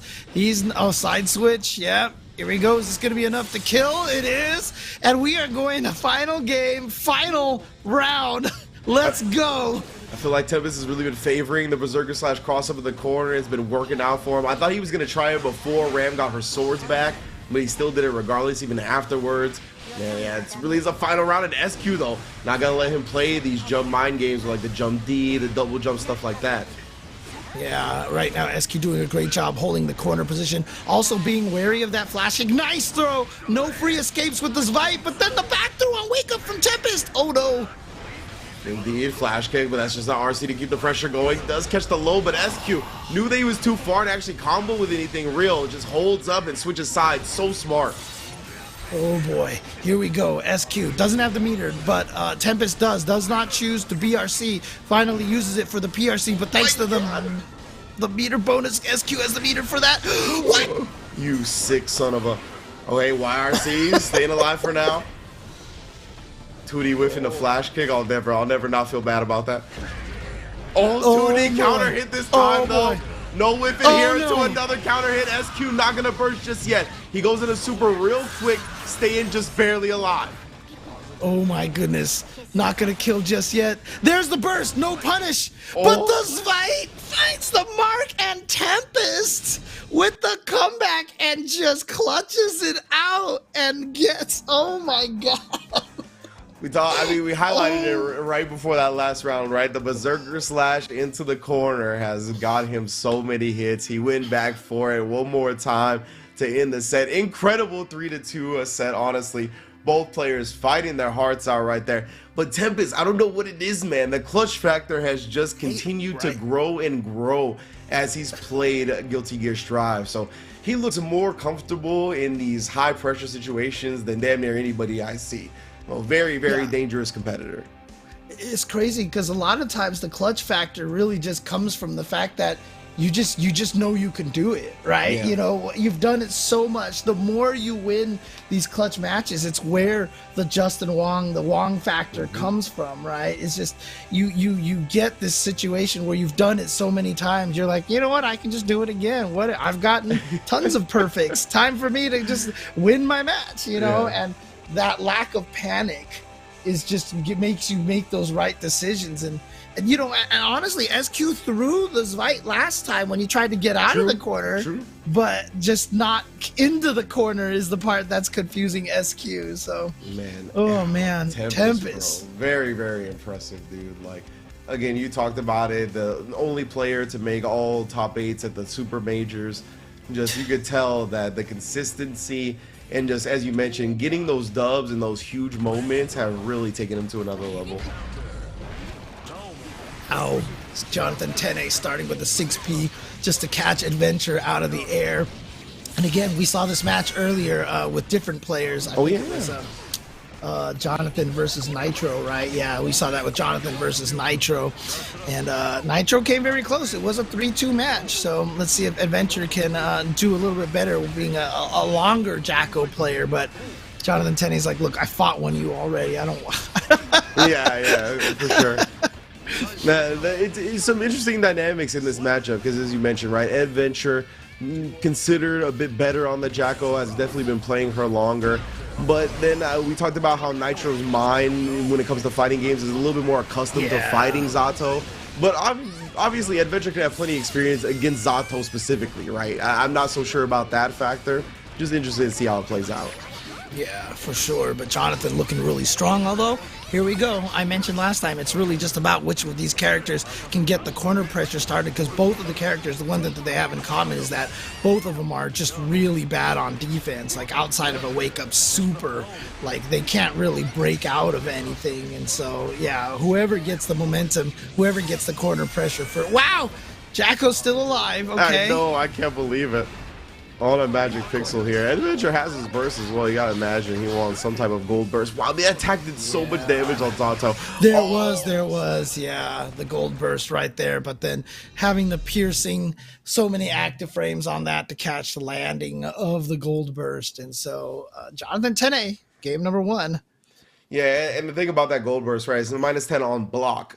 Eddie not affected by burst. It only affects Zato. That's right. So like Eddie is just like, bruh, like you mentioned, it's active for mad long, so it's not gonna get blown up from the burst. Like, it's just gonna go through it. But I like the idea from Adventure, right? He did it right when he came up from the breaking the law. And usually Zatos will bet on something right there, but Jonathan, a lot more safe than players like that typically play Zato, at least myself. So just kind of backdashing and going with the Pierce was a more stable option, and just happened to work out super well. Here we go. Look at this. Jonathan Tene coming in here, has the corner pressure already. Gonna go for the sword, reset the Eddie meter, just keep you trapped here. Definitely a good way to spend that meter, because look at the reward that he got out of that. Oh my goodness. Yeah, exactly. Putting Adventure on life support here. Barely any health to his name. But he will get a hit regardless. Going to get a chance here to put Jonathan on the defensive end. And we talked about it. Zato going to get ran over here real quick. He does get a successful YRC, though. Yeah, the YRC was clutch right there, because forced Jacko to block that. And did Jacko get hit by it? In any case, either way, the minions go away, right? And that's the key factor right there that Jonathan was going for, was just to erase the minions. Yeah, and she did end up getting hit by it, if I recall correctly. Okay. So, yeah, on top of that, it was definitely ideal YRC from Jonathan. Ooh, nice. Oh, the frame trap kick. What a challenge with that 2P. Challenge with that 2P. Again, Jonathan Tene is one of the best, I feel like, at finding those gaps for the challenge. I mean, sometimes he just gets the freaking 5H in the middle of strings, and it's just like, God, how are you pressing such a slow button and always finding it, managing to hit? Yeah, it's like Mr. Crimson using Roundhouse with Dawson. Right? Oh, didn't quite make it under the ground this time. As you, Jonathan, wow, sniping the minion on incoming, but the 6P avoiding the jump H entirely. Man. Yeah, that 5P timing though was crazy. Like, it was like an action movie. Oh man. Oh, here we go. The corner pressure. Jonathan keeping Ed trapped in there. Can Ed try to find the way? He's even trying to chicken guard. Blocks the tap dust. Still defending, and actually not even a full risk gauge, shockingly enough, and actually manages to get out of there without taking any damage at all. Yeah, Adventure weathering the storm, but it's not over, brother. Gold burst. Category 5 coming in hot. Actually does drop it a little bit preemptively. I'm not sure if that was intentional to just keep the corner. We with VRC. Oh God, immediate burst from Adventure. Doesn't work out the way he wanted it to. Gets rid of little Eddie, but not really anything else. Yeah, so Jonathan Tene going up 2-0. Again, Jonathan Tene fighting against Nitro earlier, beat Nitro 3-2, but it looks like Adventure. Am I right on that? Was it 3-2 before? For Jonathan and Nitro? Yeah, it was. Okay, yeah, it was 3-2. Okay. So Jonathan actually kind of dispatching of Adventure quicker. Interesting. Yeah, I really do think it might just come down to kind of Nitro's just ability to fight a character like this, right? Like we kind of talked about that might be the case. He just might be more accustomed to fighting up against like the 2v1 nature, keeping in mind Eddie, kind of figuring out how to properly move about this type of obstacle course. Right now, Adventure's definitely having trouble. I do like seeing Adventure use the guard on the minions up against Eddie. It's just like Pokemon, dude, letting all your monsters fight, you know? Minion uses shield. Oh man. Here we go. Oh what? God. Backdash RC into jump dust, but what a never mind. I was about to say what a great position for Jonathan Tene to get the corner, but then I'm sorry, Adventure to get the corner, but then Jonathan Tene just busts right out of there. And Jonathan cruising right now. The set point in winner semi. So what if this actually gets to the winners finals as well? I forgot about that. Good block. Oh gosh, got the jump kick after the jump dust. You think you're done blocking these overheads, man? Oh man. Yeah, but Jonathan is right now in complete control. RC can be locked down here. Really waiting for the burst. Adventure not giving it to him though. Right into the damn thing. With I was gonna say with a little bit of risk gauge crank, it might have been enough to kill, but just outside. And the drill will get the job done. Jonathan Tene making it look clinical right there. This character's cheap, man. Yeah. Oh man, no, nicely done by Jonathan. I mean, getting that corner position, you know, being able to, the beautiful thing about the gaping maw is it can cover the entire tap dust. So even if they block the tap dust, the frog still hits on the way down. Yeah. You're still in the block string. It's so terrifying. It's so hard. It's like I said, there's a reason why Zato made me pick up Viking back in the XX days, man, because I had no idea how to defend against this character, so I was just like, I'm gonna alpha counter everything, okay? It's an experience, bro. I always tell people, like, when they're picking up Guilty Gear for the first time, no matter what Guilty Gear game it is, like, learning how to fight against Zato is an experience, and it's something that you just gotta put yourself through and grind it out, because you have to get comfortable with these situations. And once you get past that first layer of like not letting Zato summon for free and challenging Eddie right there, and you get to the Zatos that are gonna punish you for going for the normal punishes or doing the clap cancels in this game to stuff your opposite buttons, like it's tough, man, but you gotta just do it and then find these deeper answers against the better and better players. But it is a mountain of a task for sure. Yeah, I always remember back in the XX days, it was like you have to watch every time Zato summons Eddie, because like certain ones aren't real and you can kick Eddie before Eddie actually gets to do stuff, and it was just like, oh gosh, it's so much, and I'm just gonna alpha counter. I'm just gonna alpha counter. Okay, look, I'm just gonna use bike, and I don't want to deal with this. Oh man. Yeah, I mean, understandable, right? Like that's part of fighting games, is being able to relieve your own mental stack, and if there's certain things that are weighing too heavily on it, you need to find answers that kind of simplify that process. And I mean, Biken was a great one in that game. Biken, that's what she did up against Zato. Like, you didn't have to worry about so much that other characters had to worry about. So there's characters like that in this game as well, right, that are kind of like Happy Chaos definitely poses a lot of problems for Zato just because it's harder to get Eddie established in the first place. But definitely interesting part about Guilty Gear. Yeah, I mean, honestly, what character doesn't have trouble against Happy Chaos? Well, I mean, who was it? Who was it that we saw earlier? Okay, you know what? My brain is getting confused over here. But no, it was UMISHO who picked May. That's what it was. Yeah, not, because not of the May chip against UMISHO. Yeah. Okay. But yeah, again, it's not Guilty Gear if you just don't hate every character that you don't use. So, you know, So you're gonna have a bad time fighting most of these characters. Yeah, that's how it be, right? You definitely live to get your own rocks off and take out the hate on the other characters, right? That's part of it, though. It's like when you beat them, it feels so good because of how big of assholes they are, you know? Like, just keep it real. And it looks like here, Marvello has beaten ApologyMan on the loser side.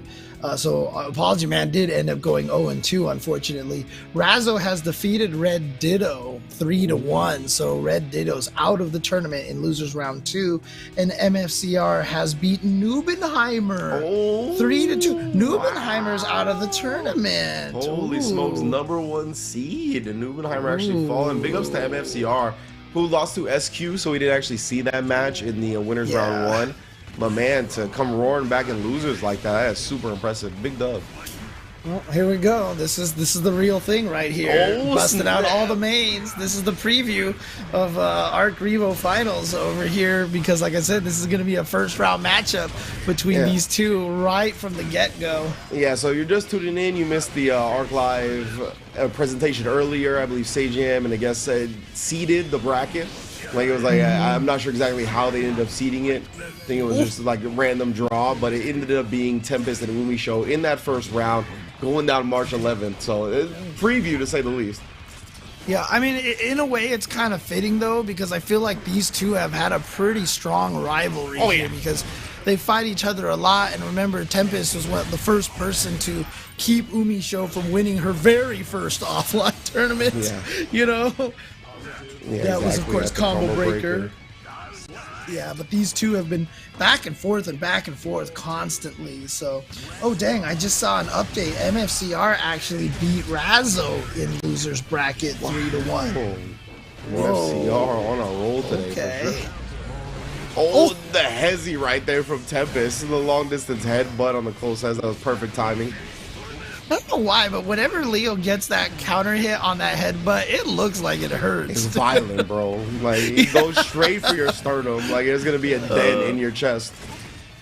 I like seeing the counter and then reacting with the BRC slide forward to the throw, but tried to throw the jump dust, it looks like, and UMISHO's going to miss that timing, and that means Tempest takes round number 2. Double pillar to end it. Ooh, just a little bit off. The focus was not quite there on the gunshot. Tempest able to sneak past that one. But we got the She-Hulk perfume up there right now, so gets the burst. Where's Meg the Stallion? Right? Oh, man. Hold the headbutt again. No counter hit this time, but still catching Umi Show trying to hold up, apparently. And here we go, corner position. Yeah, willing to go into the corner. Finds the overhead. Chases the backdash down with the overhead. And that is one of the powerful things about that option. That option covers, you know, obviously crouch blocking. And it will be slow enough to chase down a lot of those backdashes. Hit out of the air. Get the ground bounce into the, you know, to the super. So it's a really, really powerful option for Leo to have in that back turn stance. Yeah, and when he positions himself in the corner with that berserker slash like that, and he's that close to Happy Chaos afterwards, I'm pretty sure he gets a good combo off of the second low-hitting back turn 5K, right? So it's pretty much a real 50-50 if he's going to go low overhead. Like, there's not much of a risk reward one way or the other. Oh, dang. Fishing with the 2S. Tempest taking a note from Nagoriyuki books over there. Just 2S all day. Sometimes you got to do it. It's a disease. There's that roll through into the gunshot. Oh no, you're gonna get punished. That should just be a full corner carry over here, but UMISHO probably doesn't want to break the wall. Yeah, that's what I figured right there. UMISHO gonna try to keep the wall. Oh my god, that 2K looked like it just barely dodged the flash kick. That's the crazy thing. And 2K hits so far, and it like kind of low profiles things because he just squashes like down. There, yeah. Yeah. Just like squeezes himself so low. Oh, he's bouncing away and he's still shooting you, facing backwards, dude. Come on. I always like the moments of genuine like absurdity that commentators have. I heard it in your voice on that one. You were like, bro, he's running the opposite direction. How's he shooting that way? That doesn't make any sense. Oh man. But you know what? Lore-wise, Happy Chaos is the embodiment of all evil and power. So you know what? I'll give it to him. Okay. Fair enough, bro. Oh my God, he's waking up with a scratch in the knees, bro. Lotion him up real quick.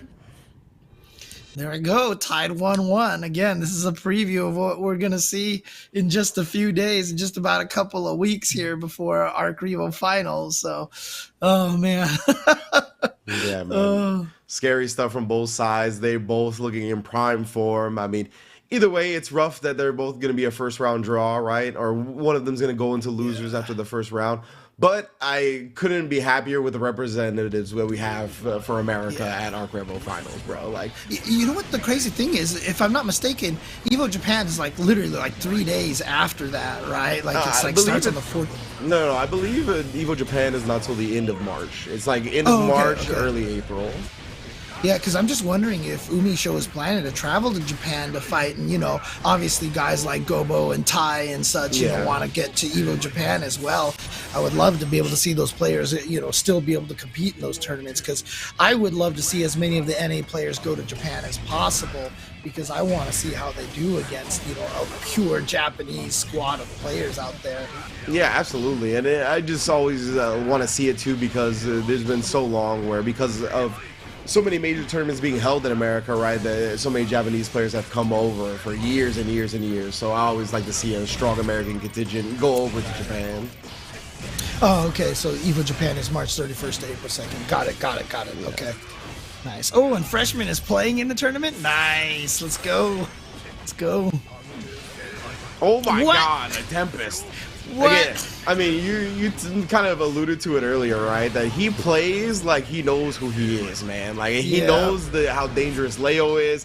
And right there, the perfect Hezi again with the counter hit close S. Like, he picked up Leo in the first place, right? Because he was like, this character is broken, I'm going to show y'all he's broken. And I mean, he really's played like he knows his character is not being held back by jack nothing. Oh man, and we saw it again. Happy Chaos, Umi Show putting out the clone, and Tempest hitting it with this the Eins actually right into RC, so that the RC was the thing that actually kept Umi Show in block stun through the clone. So really, really smart. Exactly right. Like, if you have the meter, it's so worth it just to red RC the clone. Like, you really get to take your turn back. And I mean, UMISHO is so good at punishing you otherwise. That's another thing, unless you use something extremely safe like a fireball. There we go. UMISHO's going to get through the wall over here. Tempest up 2-1 right now. And like we said, this is going to be a preview of the first round. I mean, honestly, like, as an audience and stuff, you know, it's like we can talk about how it's like really fitting that these two fight each other, but you know that these two are definitely sad about it, because not because they don't want to play each other, but they're clearly going to be rooting for each other. You know what I mean? Just wanting to see the NA do really, really well. So yeah, again, the Guilty Gear scene is the Guilty Gear Strive scene is very close knit. Yeah.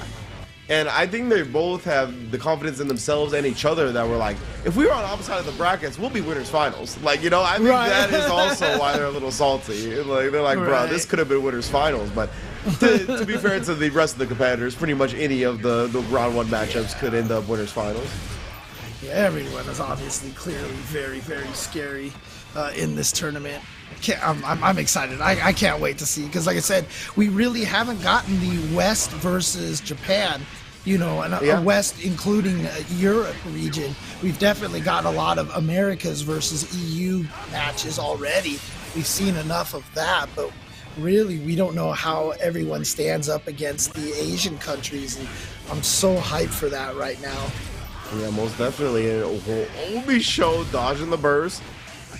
Not worried about that for 1 minute. Tempest put himself on set point, but has found himself in a rough spot here to close out game 4. What a reaction with that tech, but then Umi Show is running through him. Okay, is gonna take the super. I thought she was gonna try to go for the slump again, but wants the opportunity to reload, get that positive meter bonus. Yeah, that's why. Because she was like, you know what, it's going to drain Tempest down to no health. I have this positive meter bonus. I can activate the free concentration and just... The point blank, bro. Yeah. Oh, man. The point blank shot right there, yeah. Umi Show doing a great job, right? I think she likes to end rounds like that too, where it's like you're one gunshot away. She'll be like, all right, I'm just gonna break the wall, get the positive bonus, like throw the curse out, get my distance, and you're not getting in without giving up that health. Yeah. All right. Final game, final round. Oh, not yet. Not final round yet. Sorry. Jumping the gun script, over. James. God. Yeah, I'm trying to be like Tempest right now. I'm jumping the gun, right? So, oh my God. All right. You're commentating the rest of this round by yourself. Ooh, clipping with the flash kick over there. And here comes Umi Show. Gonna get the wall splat. The super over here. Did we really lose range? I swear I heard him get up. Ooh, the clone setting him up again. Oh, nice block on the dust. And look at that, right? The wherewithal of the clone. Like, bro, I'm not concerned about it whatsoever. RC, you're in the corner now. Umi Show, wow, stayed on the safe side. Yeah. Oh, there's that roll shot, but Umi Show didn't get the full combo off of that. Gonna get the OTG into the shot. Still not enough to kill just yet. There's that clone causing some issues, and that just lets Umi Show get a clear shot. Now Umi Show match point. Yeah, Tempest, he didn't have the meter to successfully RC after getting the clone hit, right? So it definitely made him think. Instant block on the cross-up shot. That was ridiculous. Oh, and then Connor reaching. Again, that counter hit with the headbutt always looks like it hurts so much. Good block on the overhead. Dude, he's not giving up. Yeah, the back turn S is just all hitboxes. A complete stop sign. Have to respect it. Established it, then went with the overhead. Umi Show. Suffocated right now, RC. Oh, and again, you saw the startup of the throw, only for him to throw it in the trash. Take it to a final round, indeed. Yeah, see, I knew it. I knew it was going to called it. You called it. Oh, no tap dust for you. Just comes out with the flash kick. Oh, my God, he actually whipped the throw and the jump as whipped somehow. Rarely do I see that happen. Yeah, well, Tempest right now with a whole half-life lead. You see Tempest trying to keep maneuvering so that the reticule can't get onto him, but, burst, spends the burst, and Umi Show gets out of the corner. God, and Umi Show wakes up with the 5K, bro. Like, the challenge, the cojones.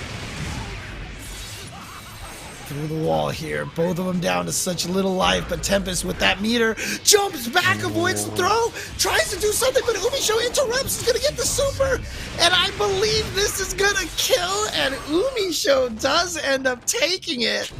Oh my god, dude.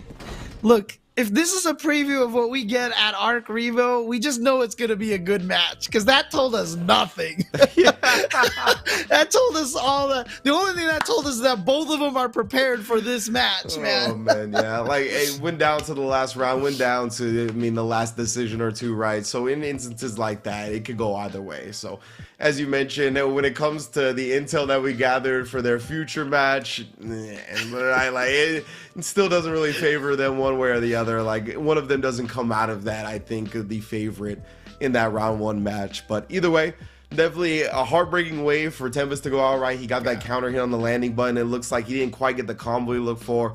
Then tried to get the dash up throw after to kind of make something happen after leaving damage on the table. But Umi Show, one of the best parts about her is her recognition of those scrambles, right? And like her ability to make these quick decisions that actually like completely turn the tables in her favor. So just another characteristic on display from one of the best. Yep. But that means, though, that Umi Show this is like the Series E Classic. Umi Show going up against Jonathan Tene in winners finals. So that's going to be the winners finals match here. In the losers bracket, as I mentioned, MFCR did defeat Razzo. Marvello took out Bean. Oh, what? The chip mirror? Oh, dang. Okay. And then SQ beat. Yeah, and SQ beat Nitro, so SQ and Marvello go up against each other to fight Adventure. But again, I'm sure Yeso will cover all of this as well. So let's throw it over to Yeso. Didn't mean to take all all that information away from Yeso. So you know what? You got it, Yeso.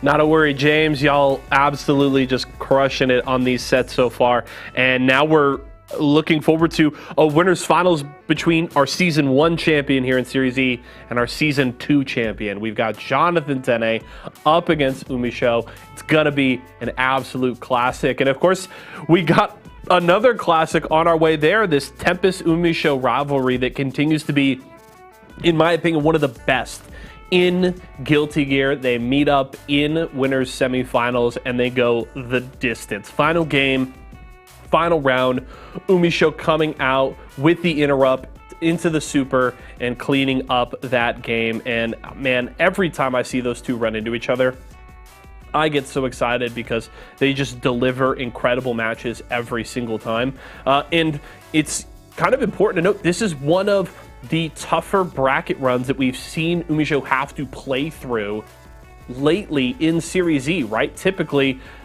as the more classic number one seed, more often than not here in Series E, UMISHO gets a bit of an easier run, which she has more than earned, right? There's a reason that she is the defending champion of Series E. There's a reason that she has, I believe, won more Series E invitationals than anybody else.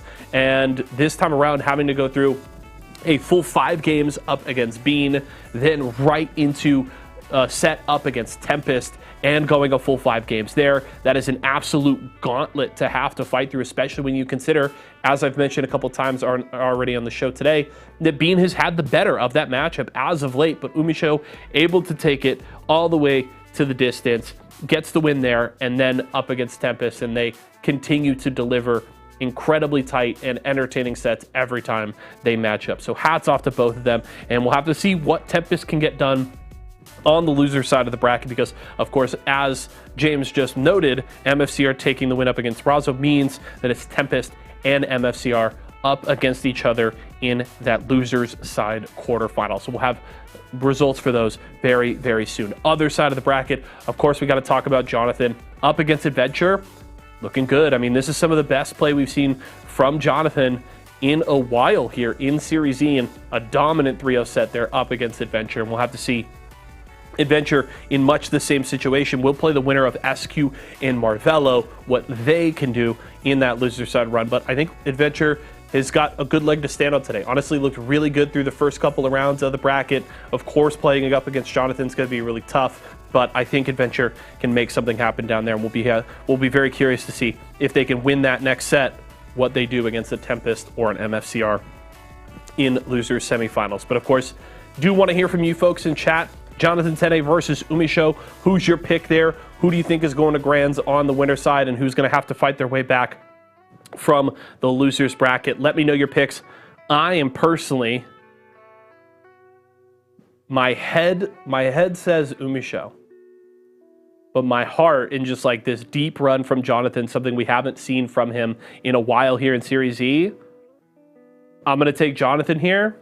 But I think we go 5 games again. I think that UMISHO forces it the distance, but I think Jonathan wins in game 5. So I'm going to take 3-2 Jonathan Tene. I'm going to take the Zato this time around. So we'll see how things shake out. Let's head back over, though, to the longest resume in the game and the best hair in the game. We got James Chen and Ringe ready for winners finals.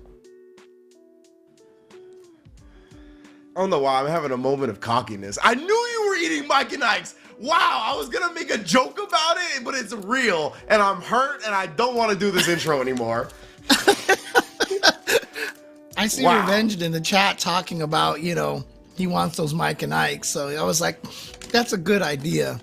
So, I was just like, well, I'm just gonna eat some of these over here. Trying this mega mix bag over here, 10 different flavors. Got a watermelon over here. Bruh. I was literally gonna bring it back with, I'm like, this guy James just eating Mike and Ike's during the break because that's all I hear. But he actually was. He actually was. It wasn't even a joke. I thought it was just a nightmare that my imagination was pressing upon me, but it's my reality. Thanks, James. No problem, no problem. And now you're giving your cat Mike and Ike's, bro? I don't even No, I am not giving him any Mike and Ike's. He does not get any Mike and Ike's. That is definitely not cat food. Oh, Nathan, dude. Can we get a mask, I tell you, bro? I can't eat meals. Every time I eat meals, Nathan jumps onto my lap and just sticks himself in between me and my food. Like if I sit down on my couch, he's like, whatever. If I'm eating dinner or lunch, he just runs over there, sits there, and he just puts his face into my food, and I'm like, really, Nathan? I can't eat. That's a proper pet right there. Yeah, basically. Here, all right. I know how it is. It's okay. My dog is very similar to that. But of course, we are back here. Series E, Season 3, Week 10. despite our joking demeanor, there has been bloodshed here on the battlefield. We already have Razzo out. We already have Neubenheimer out. Red Ditto has been eliminated. Bean has been eliminated. Some of the top competitors you're going to find in North America, EVO qualifiers, offline tournament champions, all have fallen. We got winners finals, Jonathan Tene and Umi Show. In losers remaining, I see Mike and I, Tempest NYC, after having just dropped that intense set to Umi Show, going to be taking on MFCR. We got Adventure still alive in the bracket as well. It's going to be good ones. It's going to be good ones. Yeah, absolutely. And again, this happens every week here on Series E, man. This is not just a one-time thing over here. This happens all the time. This is Nathan, man. This is a little chonk, dude.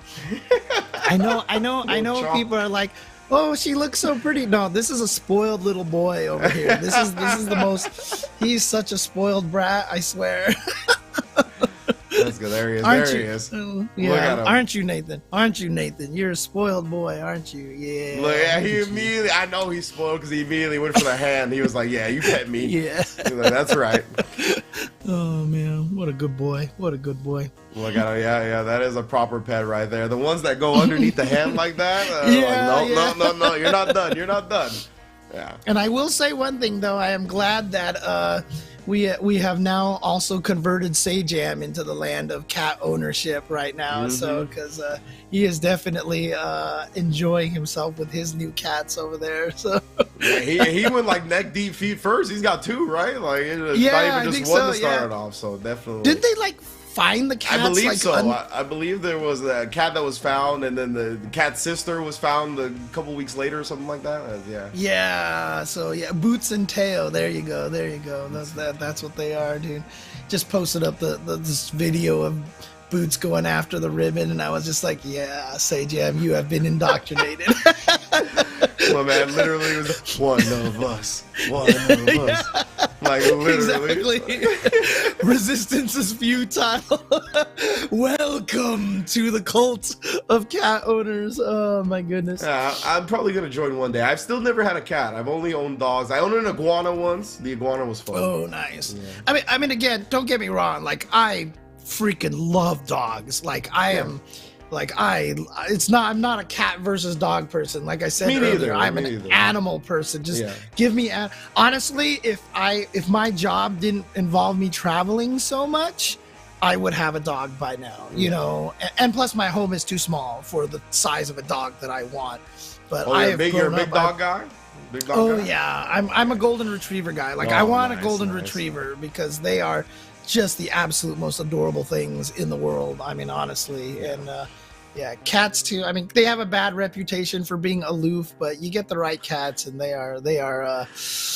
I mean, my cats, dude, they won't leave me alone half the time. I sit there and I have like a cat on one leg and a cat on the other leg, and I'm just like, all right, fine, I'm a duplex. Like you said, right? Like, there's definitely personalities that kind of lend themselves to cats that are more stereotypical, but you could find social cats. It's like you can find aloof dogs. I know turtles. I found out turtles are actually pretty social too, but not as social. Actually, I don't know if we're going to EA, but we're going to break. It seems we're having some technical issues, so we're going to take a quick break, make sure everything is on the prim and proper, and we'll be right back with more Series E.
All right, welcome back to Series E Guilty Gear. Thank you guys for your patience over here as we're trying to iron out through some not even technical difficulties. I think some of our players are playing in other tournaments right now. Yeah, that's what it was. As it is now. I mean, that's the nature of offline. That's the nature of online tournaments and playing in your home, is that you can actually enter multiple tournaments at once, and it's definitely something that people do these days. I mean, you can win money in multiple events. Why not, dude? Yeah, most definitely right. So, like to see it. Glad that the players are grinding it out. Of course, a lot of these players are going to be in that Arc Rebel World Tour, so they're trying to get as much practice as possible. And we're going to see, I believe, winners finals up next, including one of those players that will be there at the finals, Umi Show, going up against Jonathan Tene, who has looked like a monster in this bracket, right? Defeating Neubenheimer 3-0 in the previous winners match. So yeah, man, he is looking right and ready. Why you gotta bring up old stuff, James? Huh? Someone in the chat said needs more Mike and Ike, so I'm just gonna do it then. So So you out here paying Twitch monsters to bring up the Mike and Ikes, just don't salt in the wounds. Cool, bro. Nice. I'll plan. bring it. I'll bring him. I'll bring him to Arc Revo. I'll share. I'll share with everybody. Okay. All right. All right. You trust me on that one, right? I'll calm down. Jeez. Oh man. But yeah. Okay. Let's get into the next match over here. We're gonna get into there very shortly. Let me take a look if there's been any advancements on the loser side. So SQ has defeated Marvello, which means then that SQ is going to be fighting up against Adventure in the loser side of the bracket. So SQ and Adventure going up against each other. Tempest going up against MFCR. Not sure if they're going to play on stream. That is losers round 4. That's right before losers semis. So this should be losers quarters then. Indeed. Not sure if we'll get those on stream. Probably have those off stream, but as you mentioned, we're going to the winner's side over here with Jonathan Tene going up against Umi Show. Indeed, and we kind of talked a little bit about this matchup previously with the Zato versus the Happy Chaos, and Zatos in general really hate the matchup. Definitely tough to get anything going, and just in general, once you're on the defensive end, I mean, you got nothing to fight back with, right? No invincible reversal, right. So it's tough. It's going to be all about Jonathan trying to make sure Eddie doesn't just get clipped for free. He's going to have to be smart about when he gets the summons off, and really try to turn those moments where he actually does get Eddie out without getting shot into big opportunities. Like, he has to convert in those moments. Like, he's not going to get a lot of them, so he has to make every single one of them count. Yeah.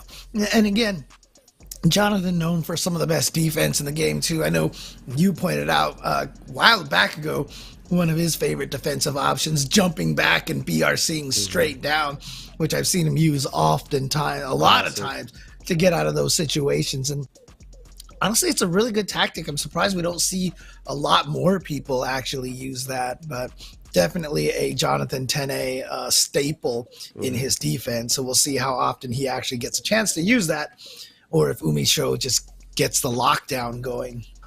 Yeah, that's always the scary thing, right? Umi Show might not really give him many moments to happen. And another thing that we highlighted about Umi Show before is that her air throws are extremely strong. She always looks for people to jump out, right? So that's another thing that Jonathan's going to have to be concerned about. We might see him change up his timing regarding that BRC after the jump out, simply because the Umi Show is very good at immediately reacting and jumping up and air throwing you herself. So I'm going to keep an eye on 100%. God, I forgot if it was Series E 2 weeks ago or if it was at Frosty Fousings, but I remember someone did the thing where they ran up to one of Umi Show's Happy Chaos clones and did the attack into jump cancel to escape, and Umi Show air threw him out of that, and I was just like, come on, man. Yeah, right. I was like, come on. You just took this great option and found a way to just destroy it. But again, with fighting games, if you can't take advantage when you know somebody's going to do something, then that tactic is too powerful. There's just always an answer to everything, and that's what makes fighting games good. Is that there is no like one set solution. Like, here's a clone, attack it and jump cancel, you'll be fine. No, Umi Show found a way to punish that as well. Yeah, I think one of the sickest things about fighting games, right, is using your opponent's strengths against them. So doing stuff like that in general, I think is not only one of the most impressive and hype things, but it's also one of the things that's demanded at a high level, like to be successful. Yeah. Like you have to have the ability to know that your opponent knows a smart option to counter what you want to do and have that counter prepared and just staying one step ahead. I mean, it's cliched for a reason, right? It's because like that's how you have to get down to win. I always say this, one of the biggest ways to kind of understand is, there's always mix-ups, right? People always come and be like, James, how do I get out of this mix-up? And I was like, if I can give you an answer, it's not a mix-up. Yeah, exactly, yeah. Right? There is no answer. And, just kind of like I always give the example how Jonathan Tene, put out that anti-Leo video. And in the anti-Leo video, John says like there's no answer to all the stuff that he does, but in this mix-up, these are the things you're looking for. This is what they're looking for. This is the guess that you have to make, and that's kind of how it goes. Yeah, and I mean, knowing really will lead you to at least a little bit more success, right? Like when you understand the mix-up in the situation and what the opponent is looking for with their mix-up, then you can kind of lead yourself to coming up with some more logical conclusions, right? We get like guesstimations instead of just being like, I pick a direction, bro. I don't know, right? Right. Like there's some context that inform why the players will go with certain decisions, but it's always, like you said, it's always an option both ways, and they can know that you're gonna do something or that those options, so maybe they go with the option that's less likely, right? Because they're kind of playing that mind game. That's just what fighting games are, as you said. Like you cannot escape that. I know that you know that I know that you know that I know I'm gonna DP. Yeah, exactly, right? So that's why I DP. Yep, exactly. And look at this Umi Show starting off again. Oh wow, putting the clone out there, really trying to cause Jonathan Tene a little bit of problems here.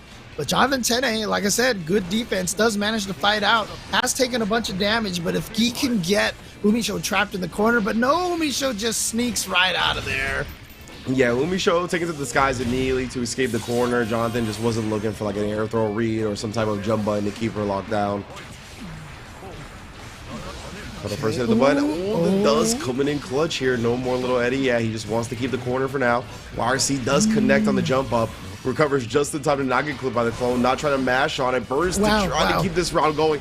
The far S anti-air. I don't even know what just happened, but okay. Yeah, but he's got the Eddie meter back, as you can see the lockdown and the tap dust, and the burst pays off for Jonathan Tene as he manages to actually get that round.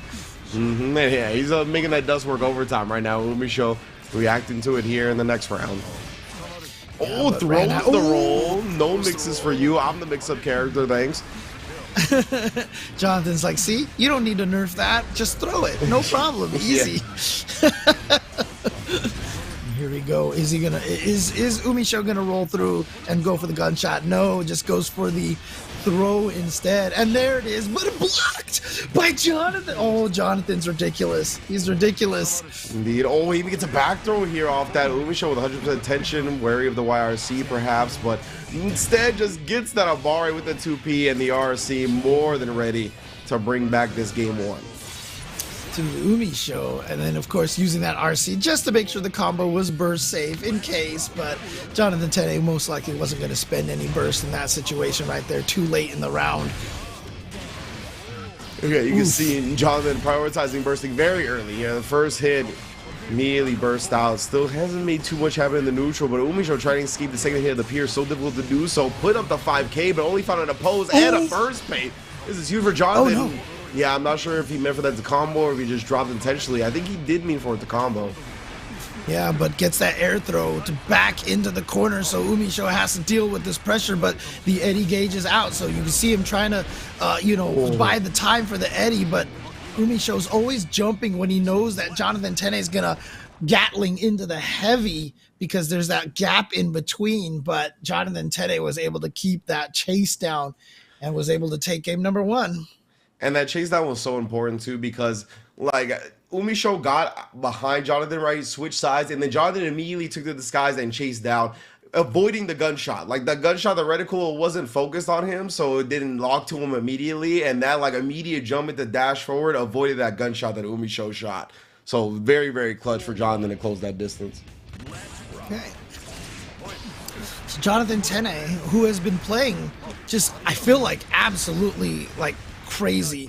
I mean, in like season 2, at the peak of what Jonathan was doing, Jonathan looked almost invincible, you know, mostly losing to players like Razzo and you know, once UMISHO started joining in, for sure, UMISHO. I feel like this is the closest we've seen Jonathan Tene to that season 2 Jonathan in a while. And again, that's not, I don't mean that Jonathan's been in a slump. It's just everybody else has gotten so good.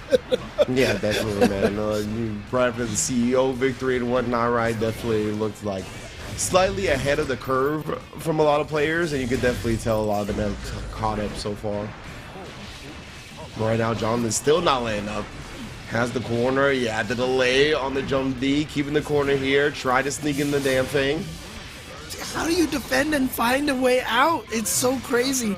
And spending the meter for the burst, gonna try to make sure he takes this one, and the tap dust is gonna find the mark. And again, Jonathan Tene with a burst that worked. Man, Jonathan Tene is looking like a range with these breaking the laws. I like it, bro. That's like my favorite thing to do in the game. Break the law, wait for somebody to whiff, and then you PRC throw punish them. I like it. I'm gonna call the police on you then, man. Just breaking the law all day, dude. It's not cool, man. Oh, stayed the in front. FDs, yeah, pushed him back. Oh, good defense again from Umi Show, suspecting that jump dust was coming. Oh, second hit. Now, wow, what? actually comboed. What? Yeah, that was pretty bonkers. Oh, but here we go. Corner carry into the super, probably. Yep, there it is. Right there, gonna get the wall break, get the hard knockdown. And is UMISHO gonna go in or try to take the time? Yeah, it's gotta go in. You've got all your bullets and everything. Oh, the YRC found its mark.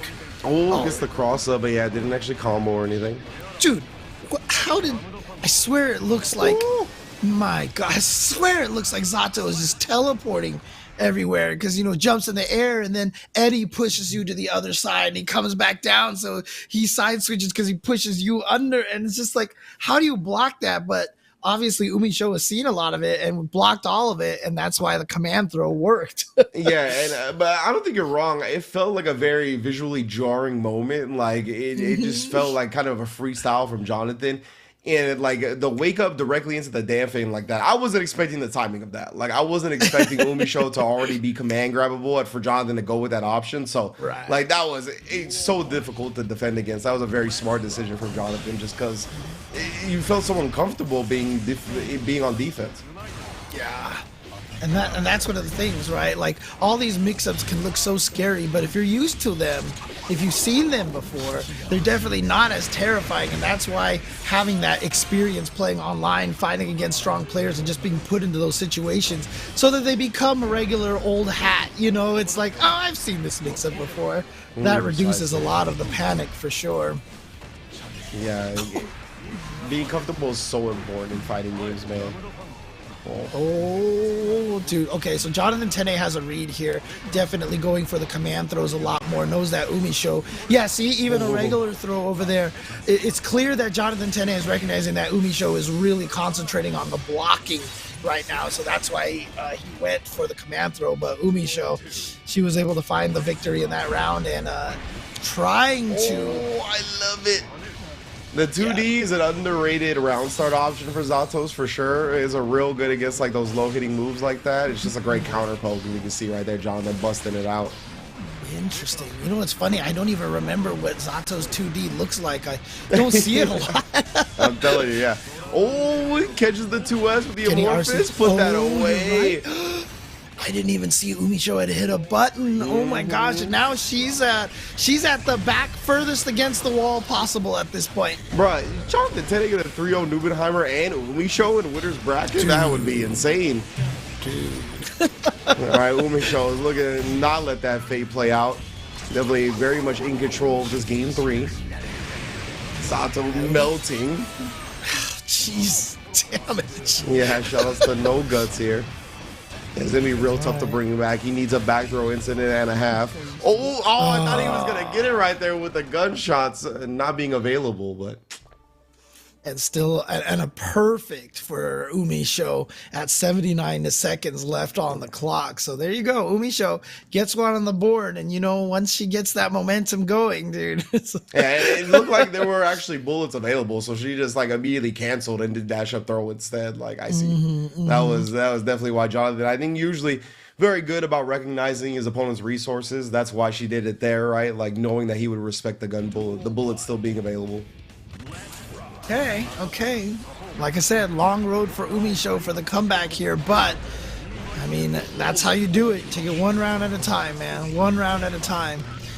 Although this round starting well for Jonathan, get clipped, and now the burst from Jonathan.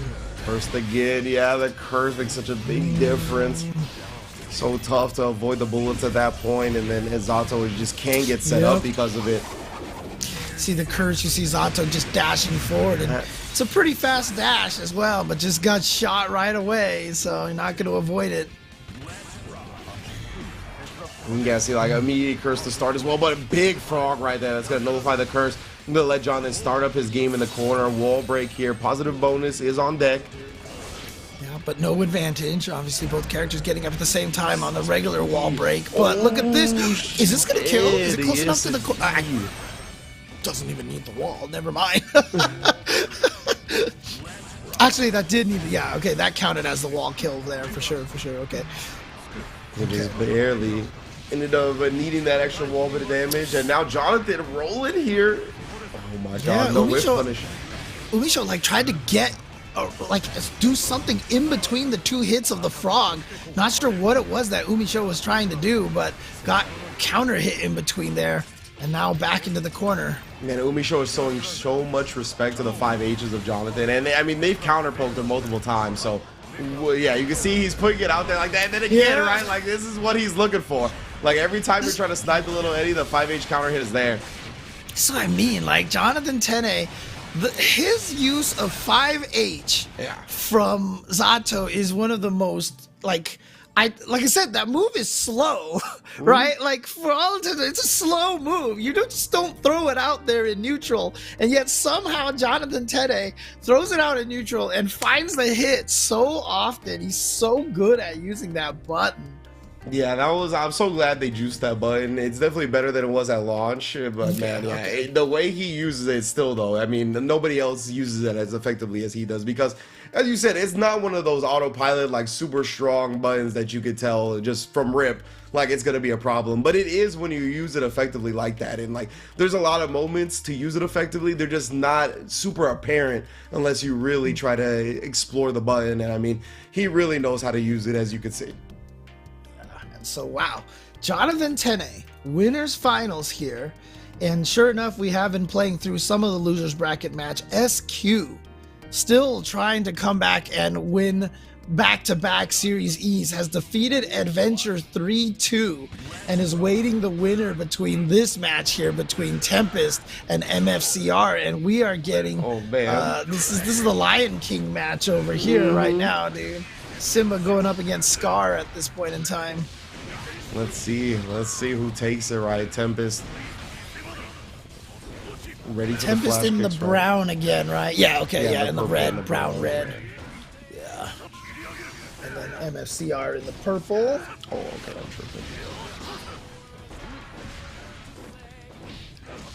With the 2Ks, like we talked about Leo before, right? Definitely, it was such a solid button.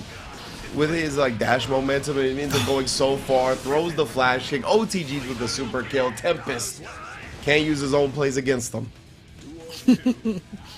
So one round up here, but I mean, shout outs to MFCR. You know, who did he beat on the way here? Beat Razzo. Oh, so this is the back-to-back Leo mirror for MFCR.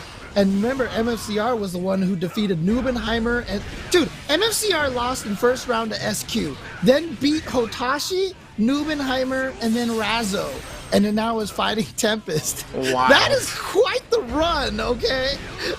Yeah, very impressive. Love to see MFCR with the continued success.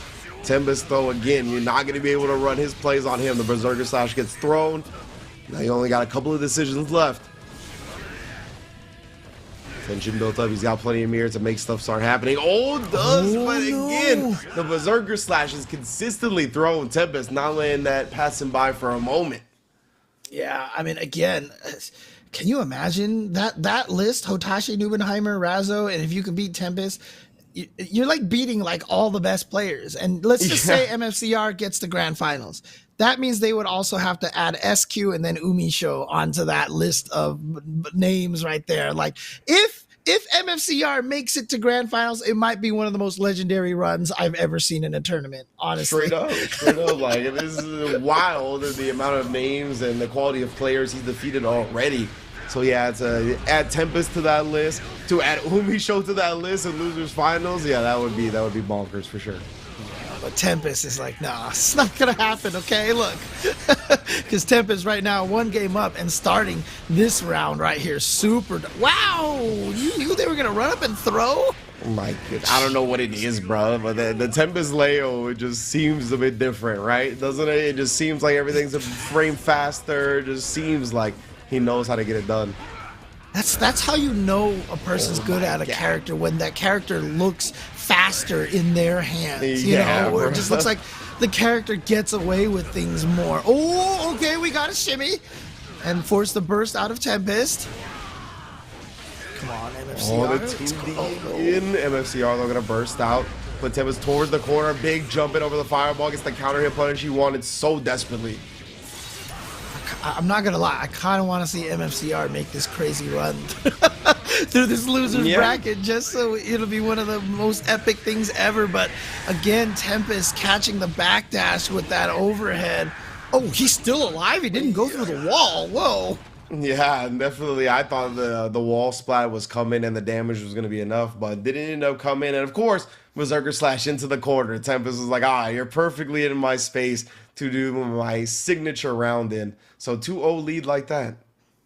Yep. So Tempest again trying to show that he is the Lion King right now, the Leo King, and just basically running through MFCR so far.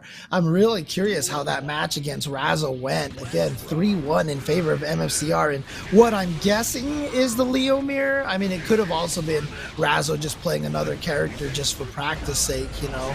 Oh, you can see Tempest, staying a step ahead again, right, James? Like now, sidestepping through the flash kick, like it's just bonkers, man.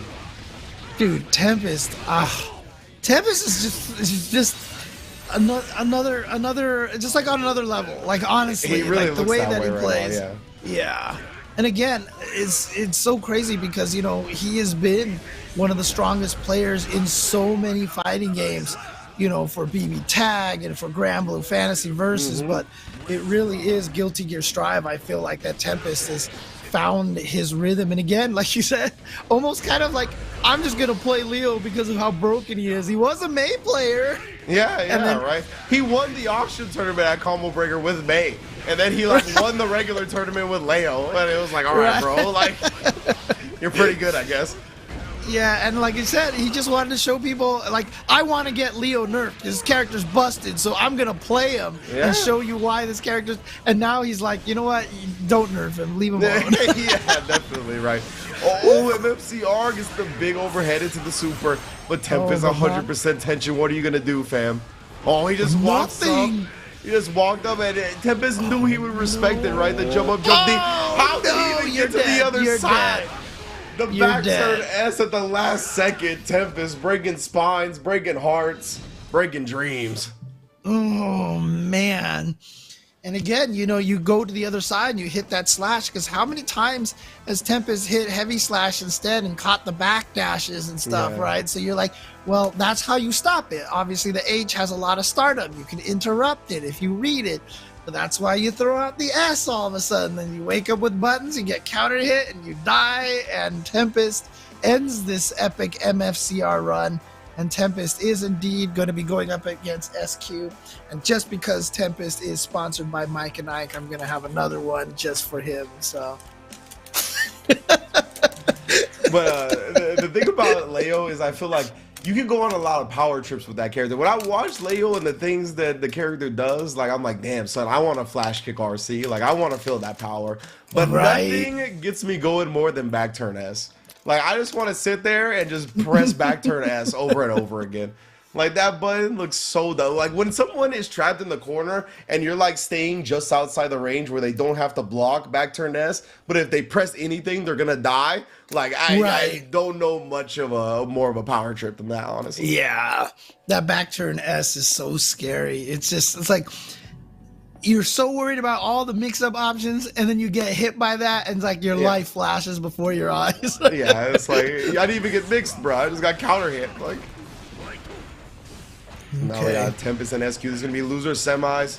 Of course, MFCR just falls short of that run back he would have got as well. SQ the one that put him in the losers in the first place. Now Tempest going to have to deal with this matchup that SQ has already proven successful at once. I'm going to try to see if I can bring up last week's tournament here.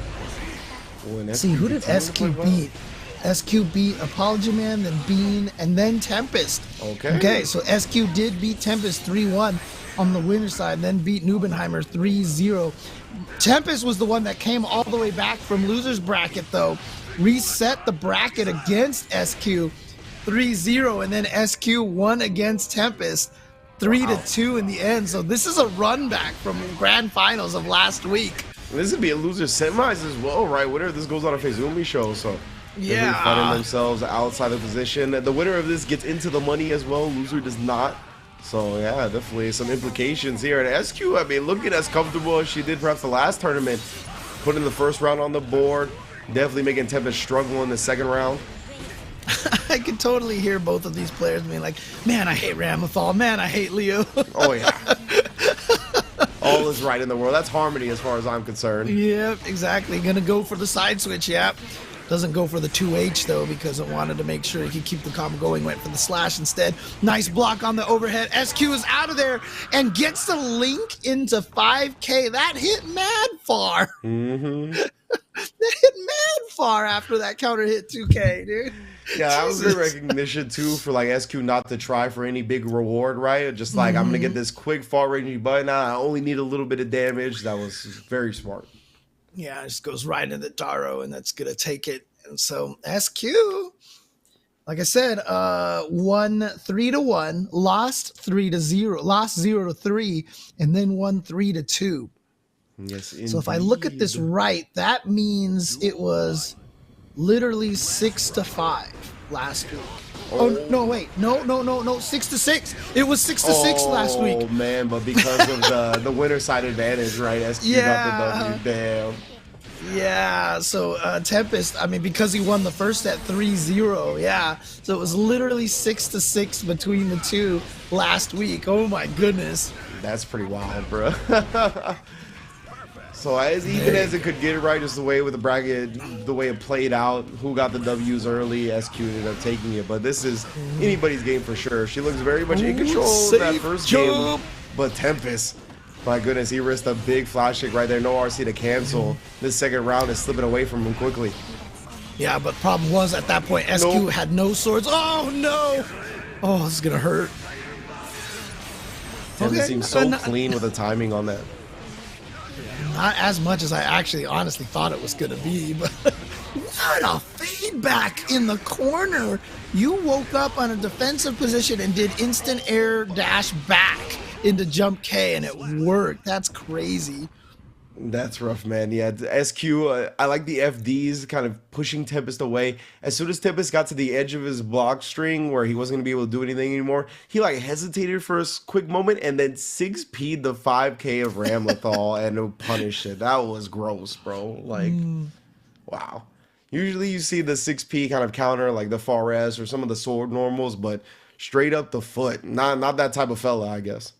Yeah.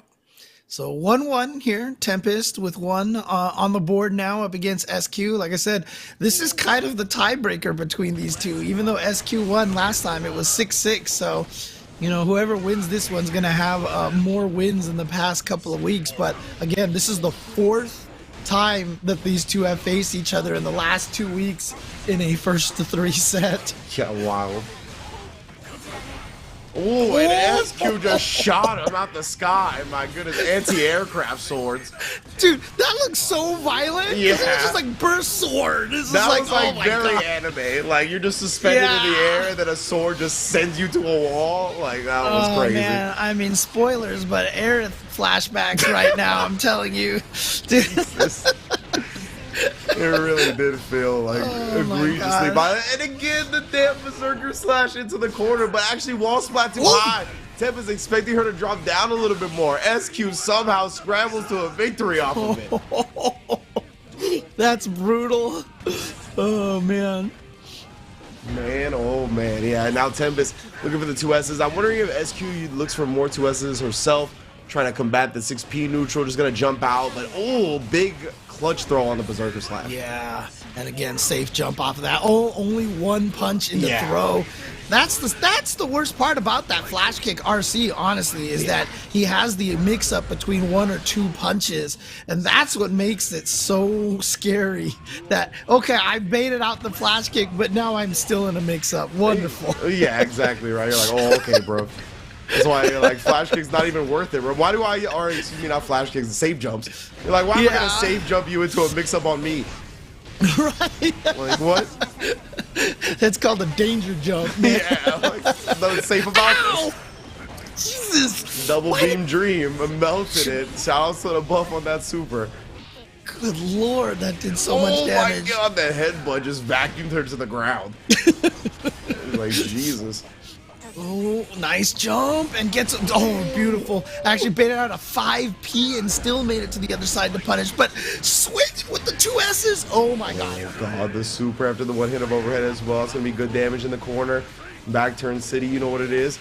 Whole 6P on the landing. SQ has the mirror to close it out as well. Doesn't drop the combo, takes a 2-1 lead. Oh, there we go, SQ. Look, SQ, I mean, after a win like last week, a lot of times when you win a tournament like that, especially taking out players like she did, like I said, you know, you beat Tempest, right? And you end up beating ApologyMan, SQ. Let me see, what is it? SQ beat, ApologyMan, Bean, Neubenheimer. Like, if you beat those caliber of players, you just come into any event now with just the utmost confidence at that point. Yeah, perfect. And it makes such a difference. Yeah, so much about success when it comes to like competition in general is finding that confidence, you know. Just knowing you can do it, knowing you can do it. I mean, I have definitely remember back in the Southern Hills Golfland days fighting against Vi all the time. And yeah, I mean, a lot of times I would fight against them. I didn't believe I could do it, you know? And so guess what? I never did it. Yeah, right. You know? The belief in oneself is half the battle, like no joke. Yeah. You know?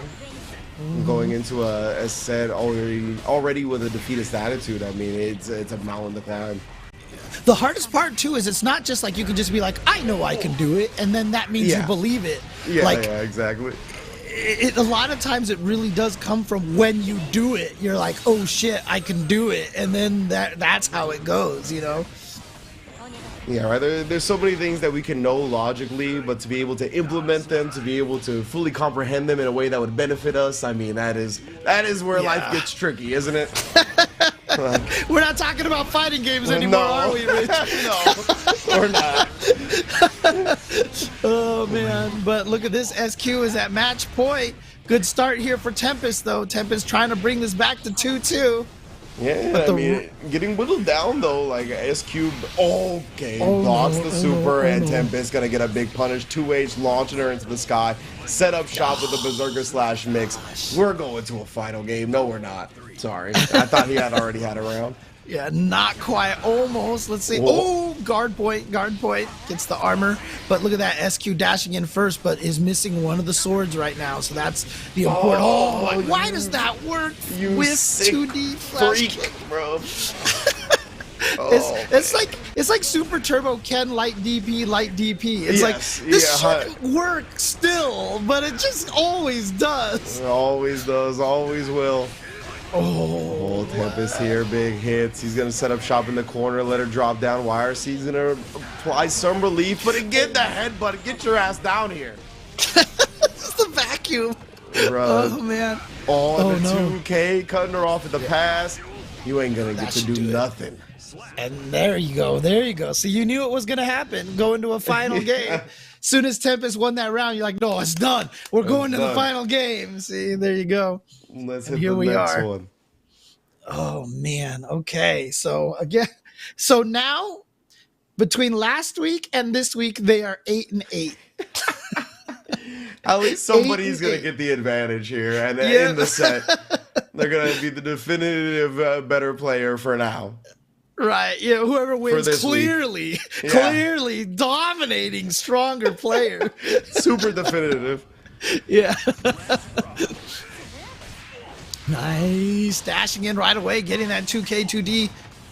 And now corner pressure for SQ. This is what SQ wants. Ooh. Oh, and SQ doing a great job shutting down Tempest's escape from the corner.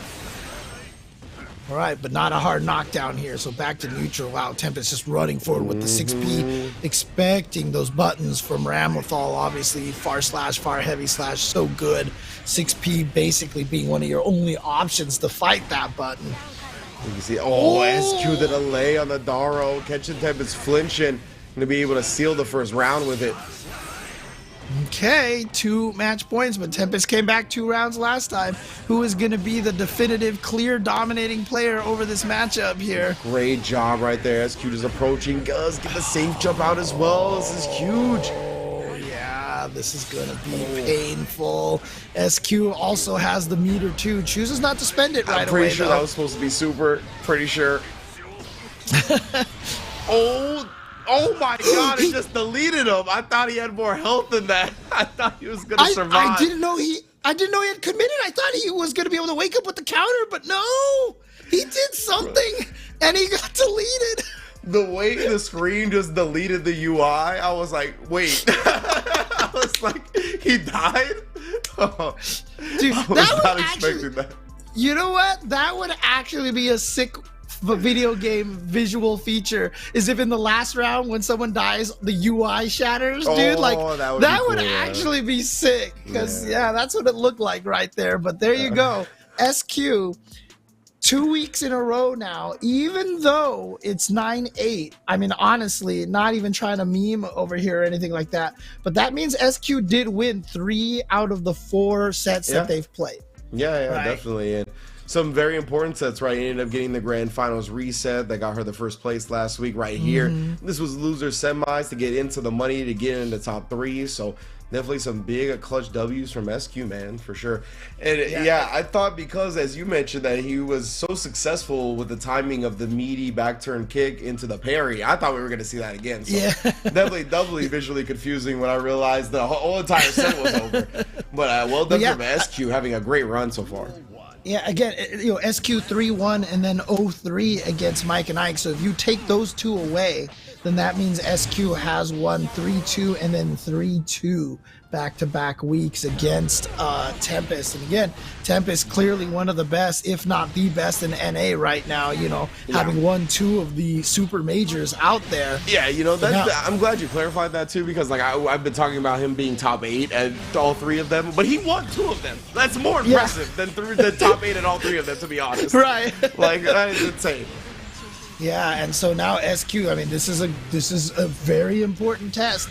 Can SQ get through UMISHO? Because if I'm not mistaken, UMISHO did not play last week. Okay. So SQ did not have to go through UMISHO. So this is the test right here, and looks like SQ is going to get on the board here with the first round. Man, she is cooking. Definitely playing super, super well. Yep. I mean, we obviously talked about Nago, about Happy Chaos, and Leo, but I mean, Ramlethal is another character here that is very despised by most Guilty Gear Strive players. Yeah, very potent character strength for sure. Jeez, you said dash cancel right there into the. Damn, son, you ain't going nowhere, bro. Holy smokes. Jeez. SQ, bro. Everyone's like, gosh, Ramlethal's so strong. And Arxis was like, okay, you can dash cancel into special moves faster. And you're like, oh, okay. Yeah. Okay. Take it. Thanks. It's like looking around and man. they're sure about. All right, I'm down. I'm down. Let's go with me. Oh man. Okay. So SQ. Yeah. I mean, again, some people might say, well, you didn't have to beat Umi Show last week. Even if SQ gets the grand finals, and let's say SQ loses to Jonathan Tene, but if she manages to beat Umi Show, I mean, that's still a huge message to be sent.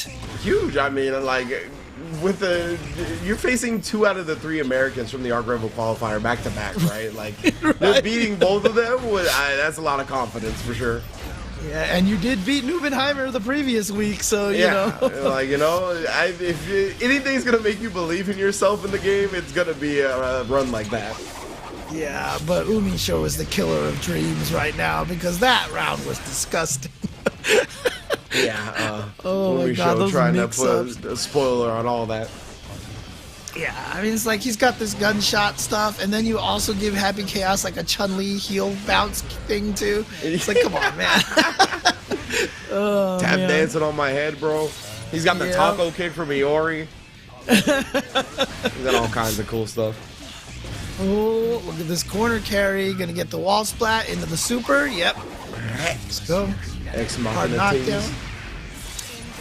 Gonna get the bullets back. Actually wasn't missing any bullets in the first place though. Immediately applies the curse and the roll. I'm just trying to keep herself burst safe. Okay, the RC is gonna lock him down. Wow, what a tech throw from Umi Show. Not gonna have any of that burst. Sends the sword through, tries to follow it up as well. Gonna at least make Umi Show block. Does get a successful YRC though, and of course that sets up the offense, which sets up the roll. There you go. So Umi Show tying it up 1-1. So, I mean, SQ again, it hasn't been like clear, free flowing victories here. Was 3-2 against Tempest, was very close. So again, SQ's definitely, used to this rough and tumble kind of matches. So, see if SQ can keep her composure, keep this streak alive here and, add Umi Show into the list of names from the past 2 weeks. Yeah, she definitely shouldn't feel shook at all right now, right? Because as you said, none of the sets really have been easy up until this point. She knows what it's going to take to beat these world caliber players. Burst spent right away. My God. Did you see this? Bruh! Yeah, how are you just so calm walking back out of range of that? That was like the scariest thing I've ever seen. Dude, like 3 times in a row, he just like walked right outside of that was like Neo from the Matrix, dude. Bro, I mean, seriously. I don't know if I've ever seen something that has scared me more in fighting games than that right there. Oh man. Oh my goodness, Umi Show, different type of beast. Hard knockdown, just run up and throw. Man, that's rough, man. That was crazy. That was like legitimately like I'm Super Saiyan speed and you're normal speed. Like, how are you just calmly walking out like that? But again, that's another one of those fundamental fighting game things. It's a dance. You see the opponent move forward or backwards. You move forward or backwards in conjunction, depending on what you want to do. If you aren't moving left or right based off of how your opponent is moving, you are not playing fighting games correctly. Oh, gonna get the counter hit. And SQ activated the 5K. Here we go. Gotta deal with this pressure. Look at this pressure. Trying to get the sword back, but Umi Show interrupts. Is it gonna get all the way to the? Oh my gosh, it's just she's gonna get all the way to the other wall. James. Yeah. Okay. Yeah. You're right. I shouldn't have even asked. Oh God! And then run up and tap dust this time instead of the throw. Last time was the throw, and this time just running up with the tap dust.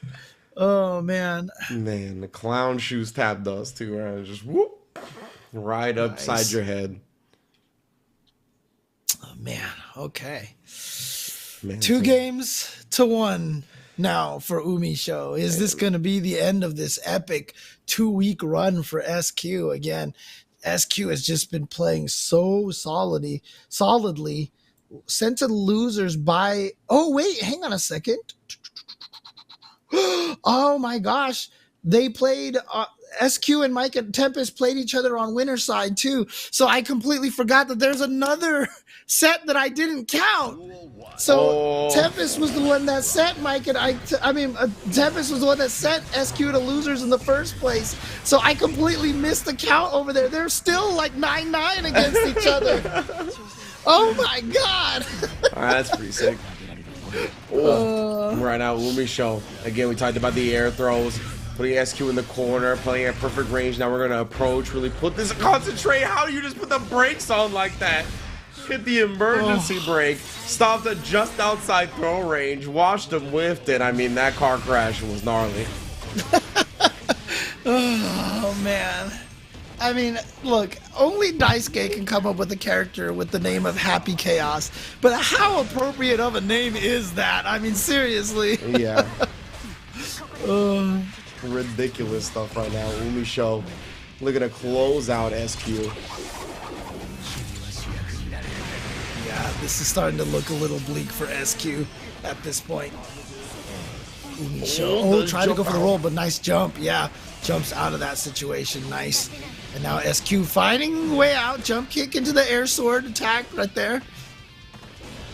Really, really good option to have for Ramathal. Here we go. Gets the continued juggle. Is close enough to the wall for the explosion. Gonna keep Happy Chaos on the ground. Yeah, I kept him in the corner right there because she knew that the subsequent combo would kill him off for sure with the wall break damage. So does get the kill without having to spin the meter in the first place. No, Umi Show still on set point, but SQ staying alive. Bursts up early as well. Gotta make something happen here. Okay, here we go. Corner pressure for Ramathal. Gets away and actually punishes the burst. Still gets the punish on the burst. Gonna spend the meter for the super. This is going to do so much damage. Oh. Double beam dream here. Gonna put SQ in the driver's seat. Wow, back dash into the headbutt. Me and 6P from Umi Show. Whatever option you want in the skies, I will rule that. And through the wall, like you said. Happy Chaos gets you to the wall every single time and just as much damage. But now, wow, SQ with the jump back slash finds the hit. The tap dust, double RC. Look at this. RC into tap dust, into RC, into 2. SQ is still alive. Holy SQ somehow scratching, clawing, back against the wall, pressure on. For the money in here. SQ, great job bouncing back. And you've talked about it. You highlighted the fact that none of her sets have been easy so far, right? So she's going to be accustomed to fighting from behind, from really digging deep. That's exactly what she's doing right now. I mean, she's giving these champions, Evo champion right now, a hard time. Yeah. So here we go. It's now a 1 out of 1 at this point. Here we go. But again, so much knowledge built up in the last couple of in the last 4 games. So obviously coming into there, you look at that, gets the throw fake, causes Umi Show to get exploded into the corner. PRC to stay safe, but the problem is once Happy Chaos gets a sequence going, you can just have your entire life bar melt instantaneously. But for the first time, I mean, SQ is doing such a good job with this offense, it actually looks like Umi Show just had a hard time getting any sort of win in the neutral. Oh, yeah. And I mean, she can't find a win defensively at that point either. SQ now on set point up against Umi Show. Double set point. No. Fight. Netcode, don't do this Fight. to us. Survive, game. Survive. Oh, God. Okay. We still in it. We still alive. Here we go. Okay. All right, yeah, we're looking good. This looks like a game proper. Umi Show off to the races to start off, immediately deleting half of Ram's health bar. Oh my God, and just shot again. And now, yeah, not going to break the wall. Keep the corner position here. Look at that. Guard break into reload. It's so good and a perfect to get to final game, final round. Oh my God, here we go. Umi Show. Oh, wow. The long distance on the jump kick into the knockdown. Yep. It's a big break for SQ. Nice. You needed to keep him locked down. That's huge. That's huge. Wants that corner position. And now, even though UMISHO got out of the corner a little bit with that burst, you've taken that burst away from UMISHO. That's very important. But there it is again. The roll behind. But UMISHO, actually, never mind. Here we go with the super through the wall. This is going to be huge damage and a knockdown. That was her last bullet on the roll through, too. That was like perfectly structured offense. UMISHO gets the hit. SQ, oh my goodness, tried to go with a burst save combo right there, but it looks like the concentration ran out. SQ has another chance. This is huge. Found the...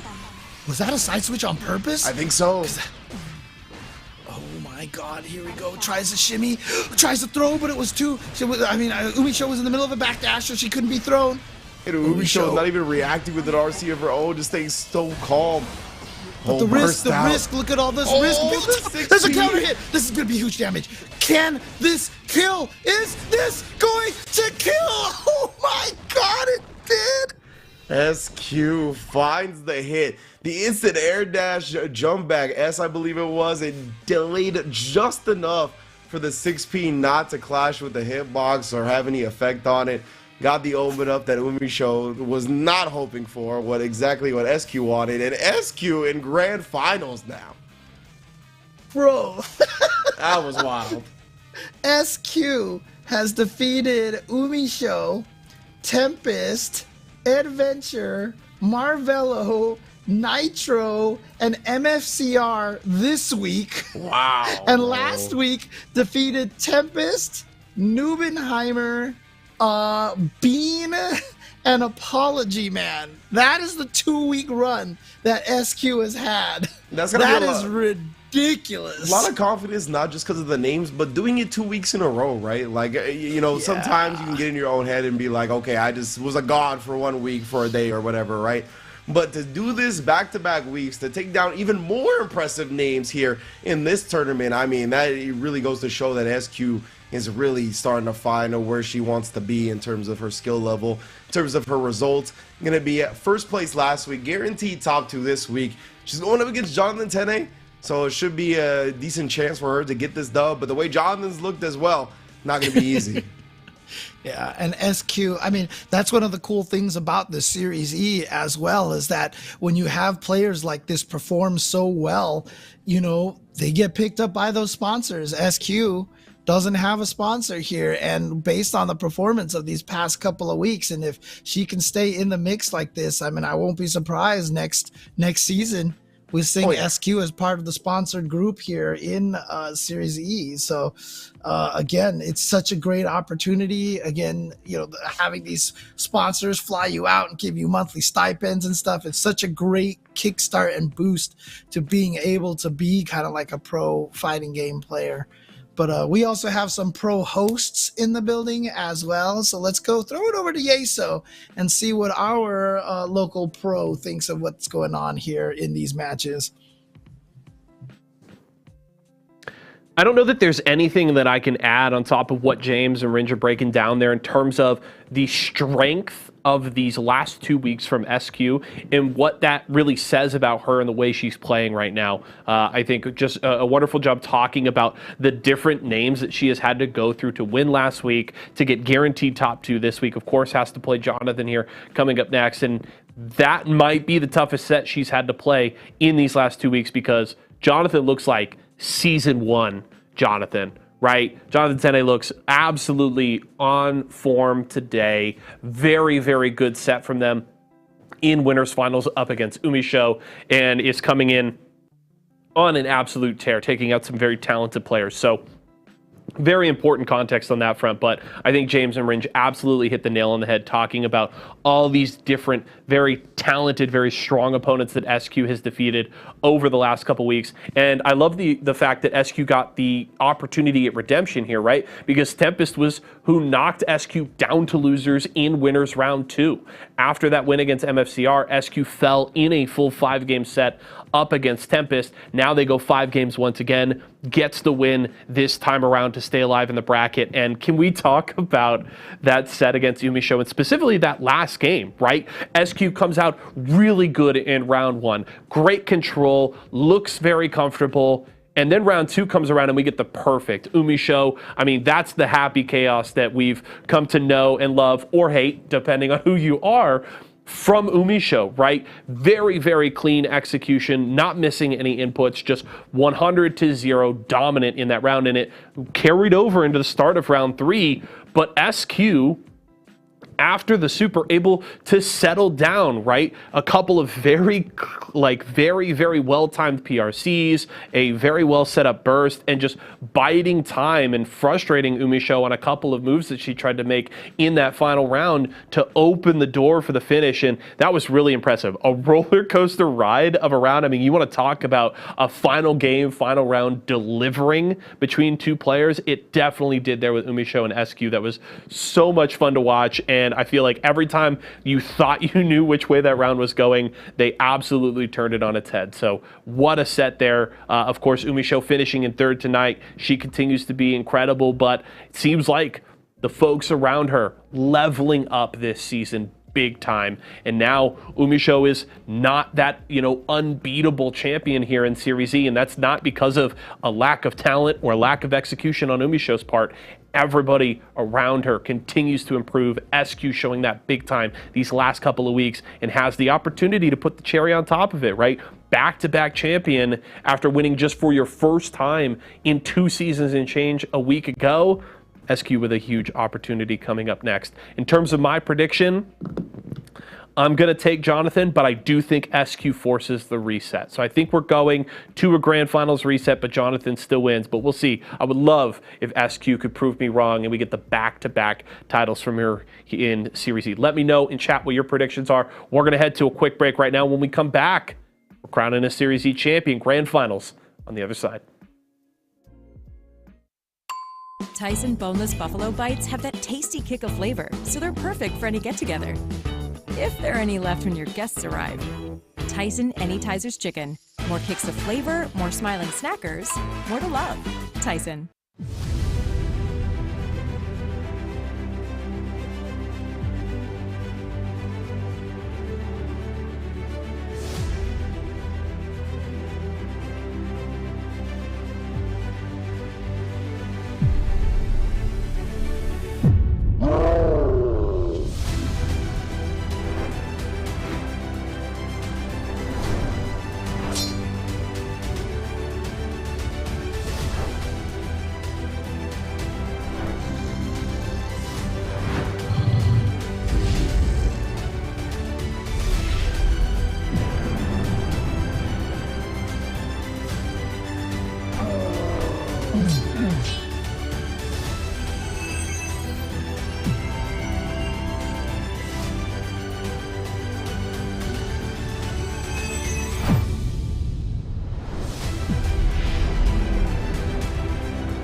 What's good, everybody? Welcome back to Series E. We are here, Grand Finals time. We have arrived with SQ putting bodies and bags one after the other. I am Ringe, this is James Shen, and that is Nathan. We are here to bring you the TriCast of Grand Finals. That's right. That's right. Let me see if I can get Nathan to do this. Meow. Meow. There you go. The TriCast is upon us. That's how you know it's good to go. The eagle is about to land. We've gotten the green light. Let's get it. Here we go. Grand Finals. Jonathan Tene, of course, in the winner's side of the bracket. Only needs to win one set of three out of 5. But, of course, SQ has just been playing so on fire today So let's see if SQ can conquer another demon. Indeed, right. Yeah, Jonathan Tene, definitely one that's given her problems in brackets past. Doing so right now as well, just staying so persistent with the jabs, but the beautiful FD put him just outside the range of that, and SQ turned to the sides. Oh, look at that damage, and just like that, SQ with a slight life lead. Here we go, back now, Jonathan Tene getting this corner position. SQ hasn't quite been locked down, and it was able to, kill Eddie, but gets caught by the command throw, and now Eddie is back and got to deal with this, but again, manages to find the opportunity to kill Eddie. That 2S was so clutch from SQ.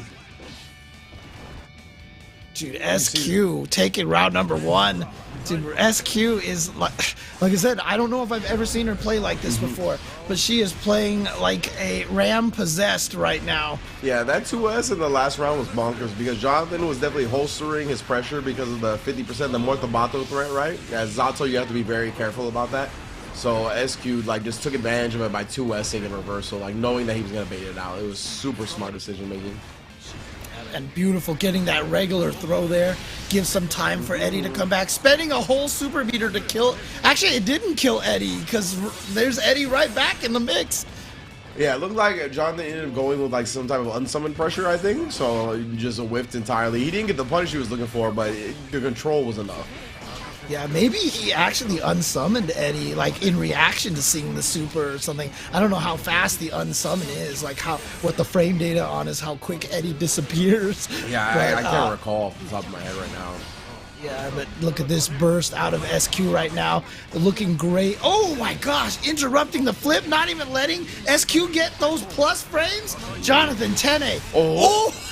Still though, it's not over yet. Jonathan tried to get that last bit of damage he needed. The Mortabato, though, has made this a very scary game. He does 5P his way to victory in the first game, but not without some scary moments. Shoot. I mean, it was, unfortunately for SQ, went for a momentum added flip, but unfortunately ended up going too far, went over Jonathan's head, and so Jonathan was able to punish from the other side, but holy crap, I'm sure Jonathan was just like, oh no, oh boy, oh god, oh no. Yeah, exactly, right? Like, that's the threat of the Mortabato right there. Like, you can never feel super comfortable. You can't autopilot your way to closing out the match up against Ramlethal, right?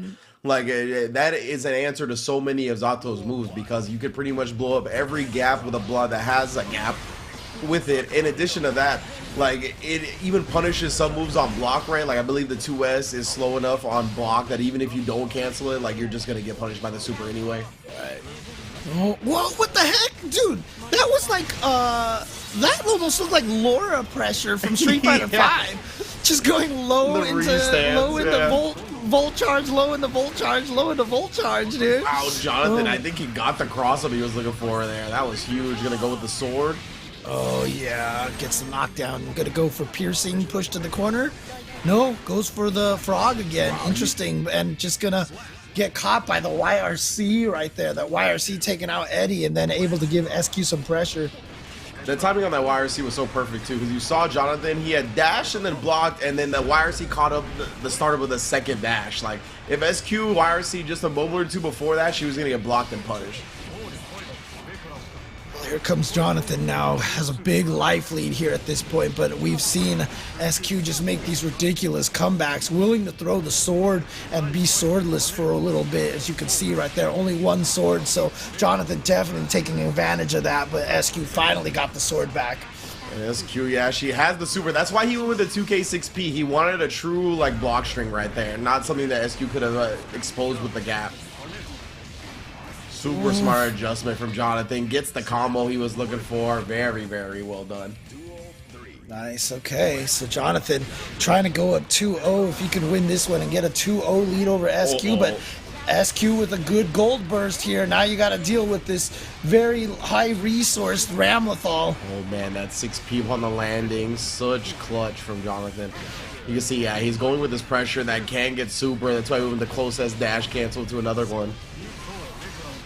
Ooh, there we go. Invite Hell. Finding its mark a couple of times. Oh, whoa. Backdash from SQ back into the corner. Okay, was trying not to push too hard out of the corner. Trying to do a little bit of a fake there. Not going to work. Is this going to hit in time? Yeah. Oh, it did it. Morphus did get the speed sped up, but not quick enough, or maybe it was the dead zone in front of the hitbox like that, but definitely Jonathan has constantly been looking for that, right? We've talked about how hyper aware he is of the Mortamato. He got caught slipping once and it made his life flash before his eyes. He's not trying to relive that past. Yeah, John, it was like, look, you are throwing this super out. I got the block, I got the read, and now Jonathan may be the person to finally end this run for SQ. And what's really impressive is that the previous week, SQ got to grand finals on winner side of the bracket. On this week, she got there on the loser side of the bracket. So doesn't matter which path she has to take, back-to-back grand finals and having to play almost twice as many matches this week is insane. But Jonathan Tene seems to be poised to stop this legendary run by SQ at this point. And I'm glad you brought that up, because if we recall correctly, Jonathan Tene is the momentum killer. Do you remember CEO 2021? Razzo had an incredible losers bracket run in top 8. The crowd was behind her heavily. Jonathan put all that to bed, silenced everybody, wasn't close. Like, he is one of those players, man. Like, it doesn't matter. He doesn't care about the momentum on your side. He nullifies all that with just his stoicness and the type of way he plays. Yeah, look at this. What a great start to game number 3 over here. If he can dominate this round, oh wow, just PRCing just to get closer in this situation. SQ does get out of there, out of the corner, but not out of the pressure. However, the Eddie gauge is emptied now, so SQ finding that opportunity to start some of her own offense. Ooh, there was the 2D, and then immediately to the breaking the law cancel, dodging the burst, putting himself on tournament point. That was what we talked about, the jump BRC down. Yeah, we talked about that good. before the tournament started, and Jonathan Tene puts himself at tournament point with that defensive tactic. That's his signature, man. Nobody does it better than Jonathan when it comes to that. Yep, and here we go. Oh, SQ taking that. Yeah, he wanted the backdash into the frog. Just finds the frog anyway. Locked down here. Good block for now. Definitely weathering the storm, but gets opened up. Was a light starter, so she's going to get one more chance. Here it is. This is it. Can SQ find the comeback? Oh, Jonathan, why are you not blocking? Why are you just getting hit? Oh, this is going to hurt. Indeed, the double beam dream. Jonathan, he doesn't have much life left to sacrifice here. Even though 100% tension, you can threaten with the reversal super. Doesn't burst out. He knows he just got to hold this L. Oh, she dropped the combo! A heartbreaking way for the grand finals to conclude. Oh, man. Jonathan knew he was resigned to his fate. He knew he couldn't burst out of that combo. It was over. Just outside the range of what I thought was the 6H. Oh, what a way to go out. Jonathan immediately reacting with the Zato's favorite, the mash of the punch buttons to go home with the victory. I mean, honestly, shout outs to Jonathan for even reacting to that drop. Like, I would have put the controller down. I would have been like, you know, at that point, as soon as you get your YRC blocked, you're like, dang, but he actually reacted that and got the punish on that whiff. But holy crap, if you are SQ, you are just so angry. I don't know, like, can you really be? I mean, obviously you're mad that you dropped that, right? But I mean, 2 weeks back-to-back grand finals, winning last week, taking out all the best names, having one of the most epic matches against Umi Show possible. Yeah. I mean, terrible way for that to end. You're going to feel bad about that, but you can't feel bad about your play from the past 2 weeks. You can't let that erase all the confidence that you just built up to that point, right? You beat world-class caliber players, like all of them damn near, right? Almost everyone of the elite caliber status that NA has to offer, SQ has defeated in the past 2 weeks. So definitely an amazing run. Jonathan with an incredible run today as well, right? 3-0 over Neubenheimer, 3-1 over Umi Show, 3-0 over SQ. Like, I barely had to really get down into those final game scenarios. I think it was up against Nitro, right? That was like the closest that he had was his round 1 matchup against Nitro. So very good showing from Jonathan as well. Yeah, and again, I'll tell you this right now too. At least that wasn't like reset point in a super close 3-2. You were down 2-0. It would have been way worse. If it was that close and you dropped that and that's how it ended, yeah, okay, you can feel bad. Yeah. You're allowed to feel bad, but you know, in this situation, it's like, okay, all right, you know what? It's all right. It's, you know, give it to Jonathan for now. Yeah. All right, everybody. Thank you for joining us for another dope week of Series E. As per usual, the Guilty Gear Strive never disappoints. Thank you all for joining us. All right, you know what? Close it out, James. Thank you guys for tuning in for Series E. Back to Yeso. Thank you guys for tuning in. We'll see you guys next time. I feel you, Ringe. I feel you. You hang in there. All right, we'll have a talk with we'll have a talk with James later. We'll sort things out. Don't worry. Dang, Jonathan Tene, Series E champion here tonight for the first time in a while. I think it was early season 2. The last time Jonathan has come in and won a bracket and won it in one of the more dominant runs we've seen from him in a very long time, maybe even ever here in Series E. That was definitely season 1 Jonathan Tene that we got to see tonight, absolutely putting on a clinic and ends up walking away with the win. Nothing to add on the SQ front. I think Ringe and James perfectly pointing out that you're probably kicking yourself a little bit off that whiff at the end of that final round, but you look at the runs that SQ has made these last couple of weeks, the opponents that she's beaten, and the kind of play that she has been exhibiting here 2 weeks in a row, and SQ showing absolute top tier play for 2 weeks straight, and we look forward to seeing it continue. And if SQ is suddenly that deep in the bracket, you know, week in, week out kind of player here in Series E, I would be super excited to see that. So we'll keep an eye out. But SQ, back-to-back top 2 finishes, the win a week ago, second place here today, and that is certainly something to hang your hat on. We're going to head out, though, for tonight. We've got Multiverses to close out the week tomorrow, so don't miss out on that. Going to be a ton of fun. We'll be here kicking things off at 4 p.m. Pacific time, so I hope you'll come and join me as we enjoy another very fun bracket here at Series E, but that is it for us tonight, folks. Thank you so much for joining us here today. Hope you enjoyed it as much as we did. From myself, the entire live broadcast crew, to everybody here at Esports. We're going to have a wonderful rest of your night, and we'll see you tomorrow.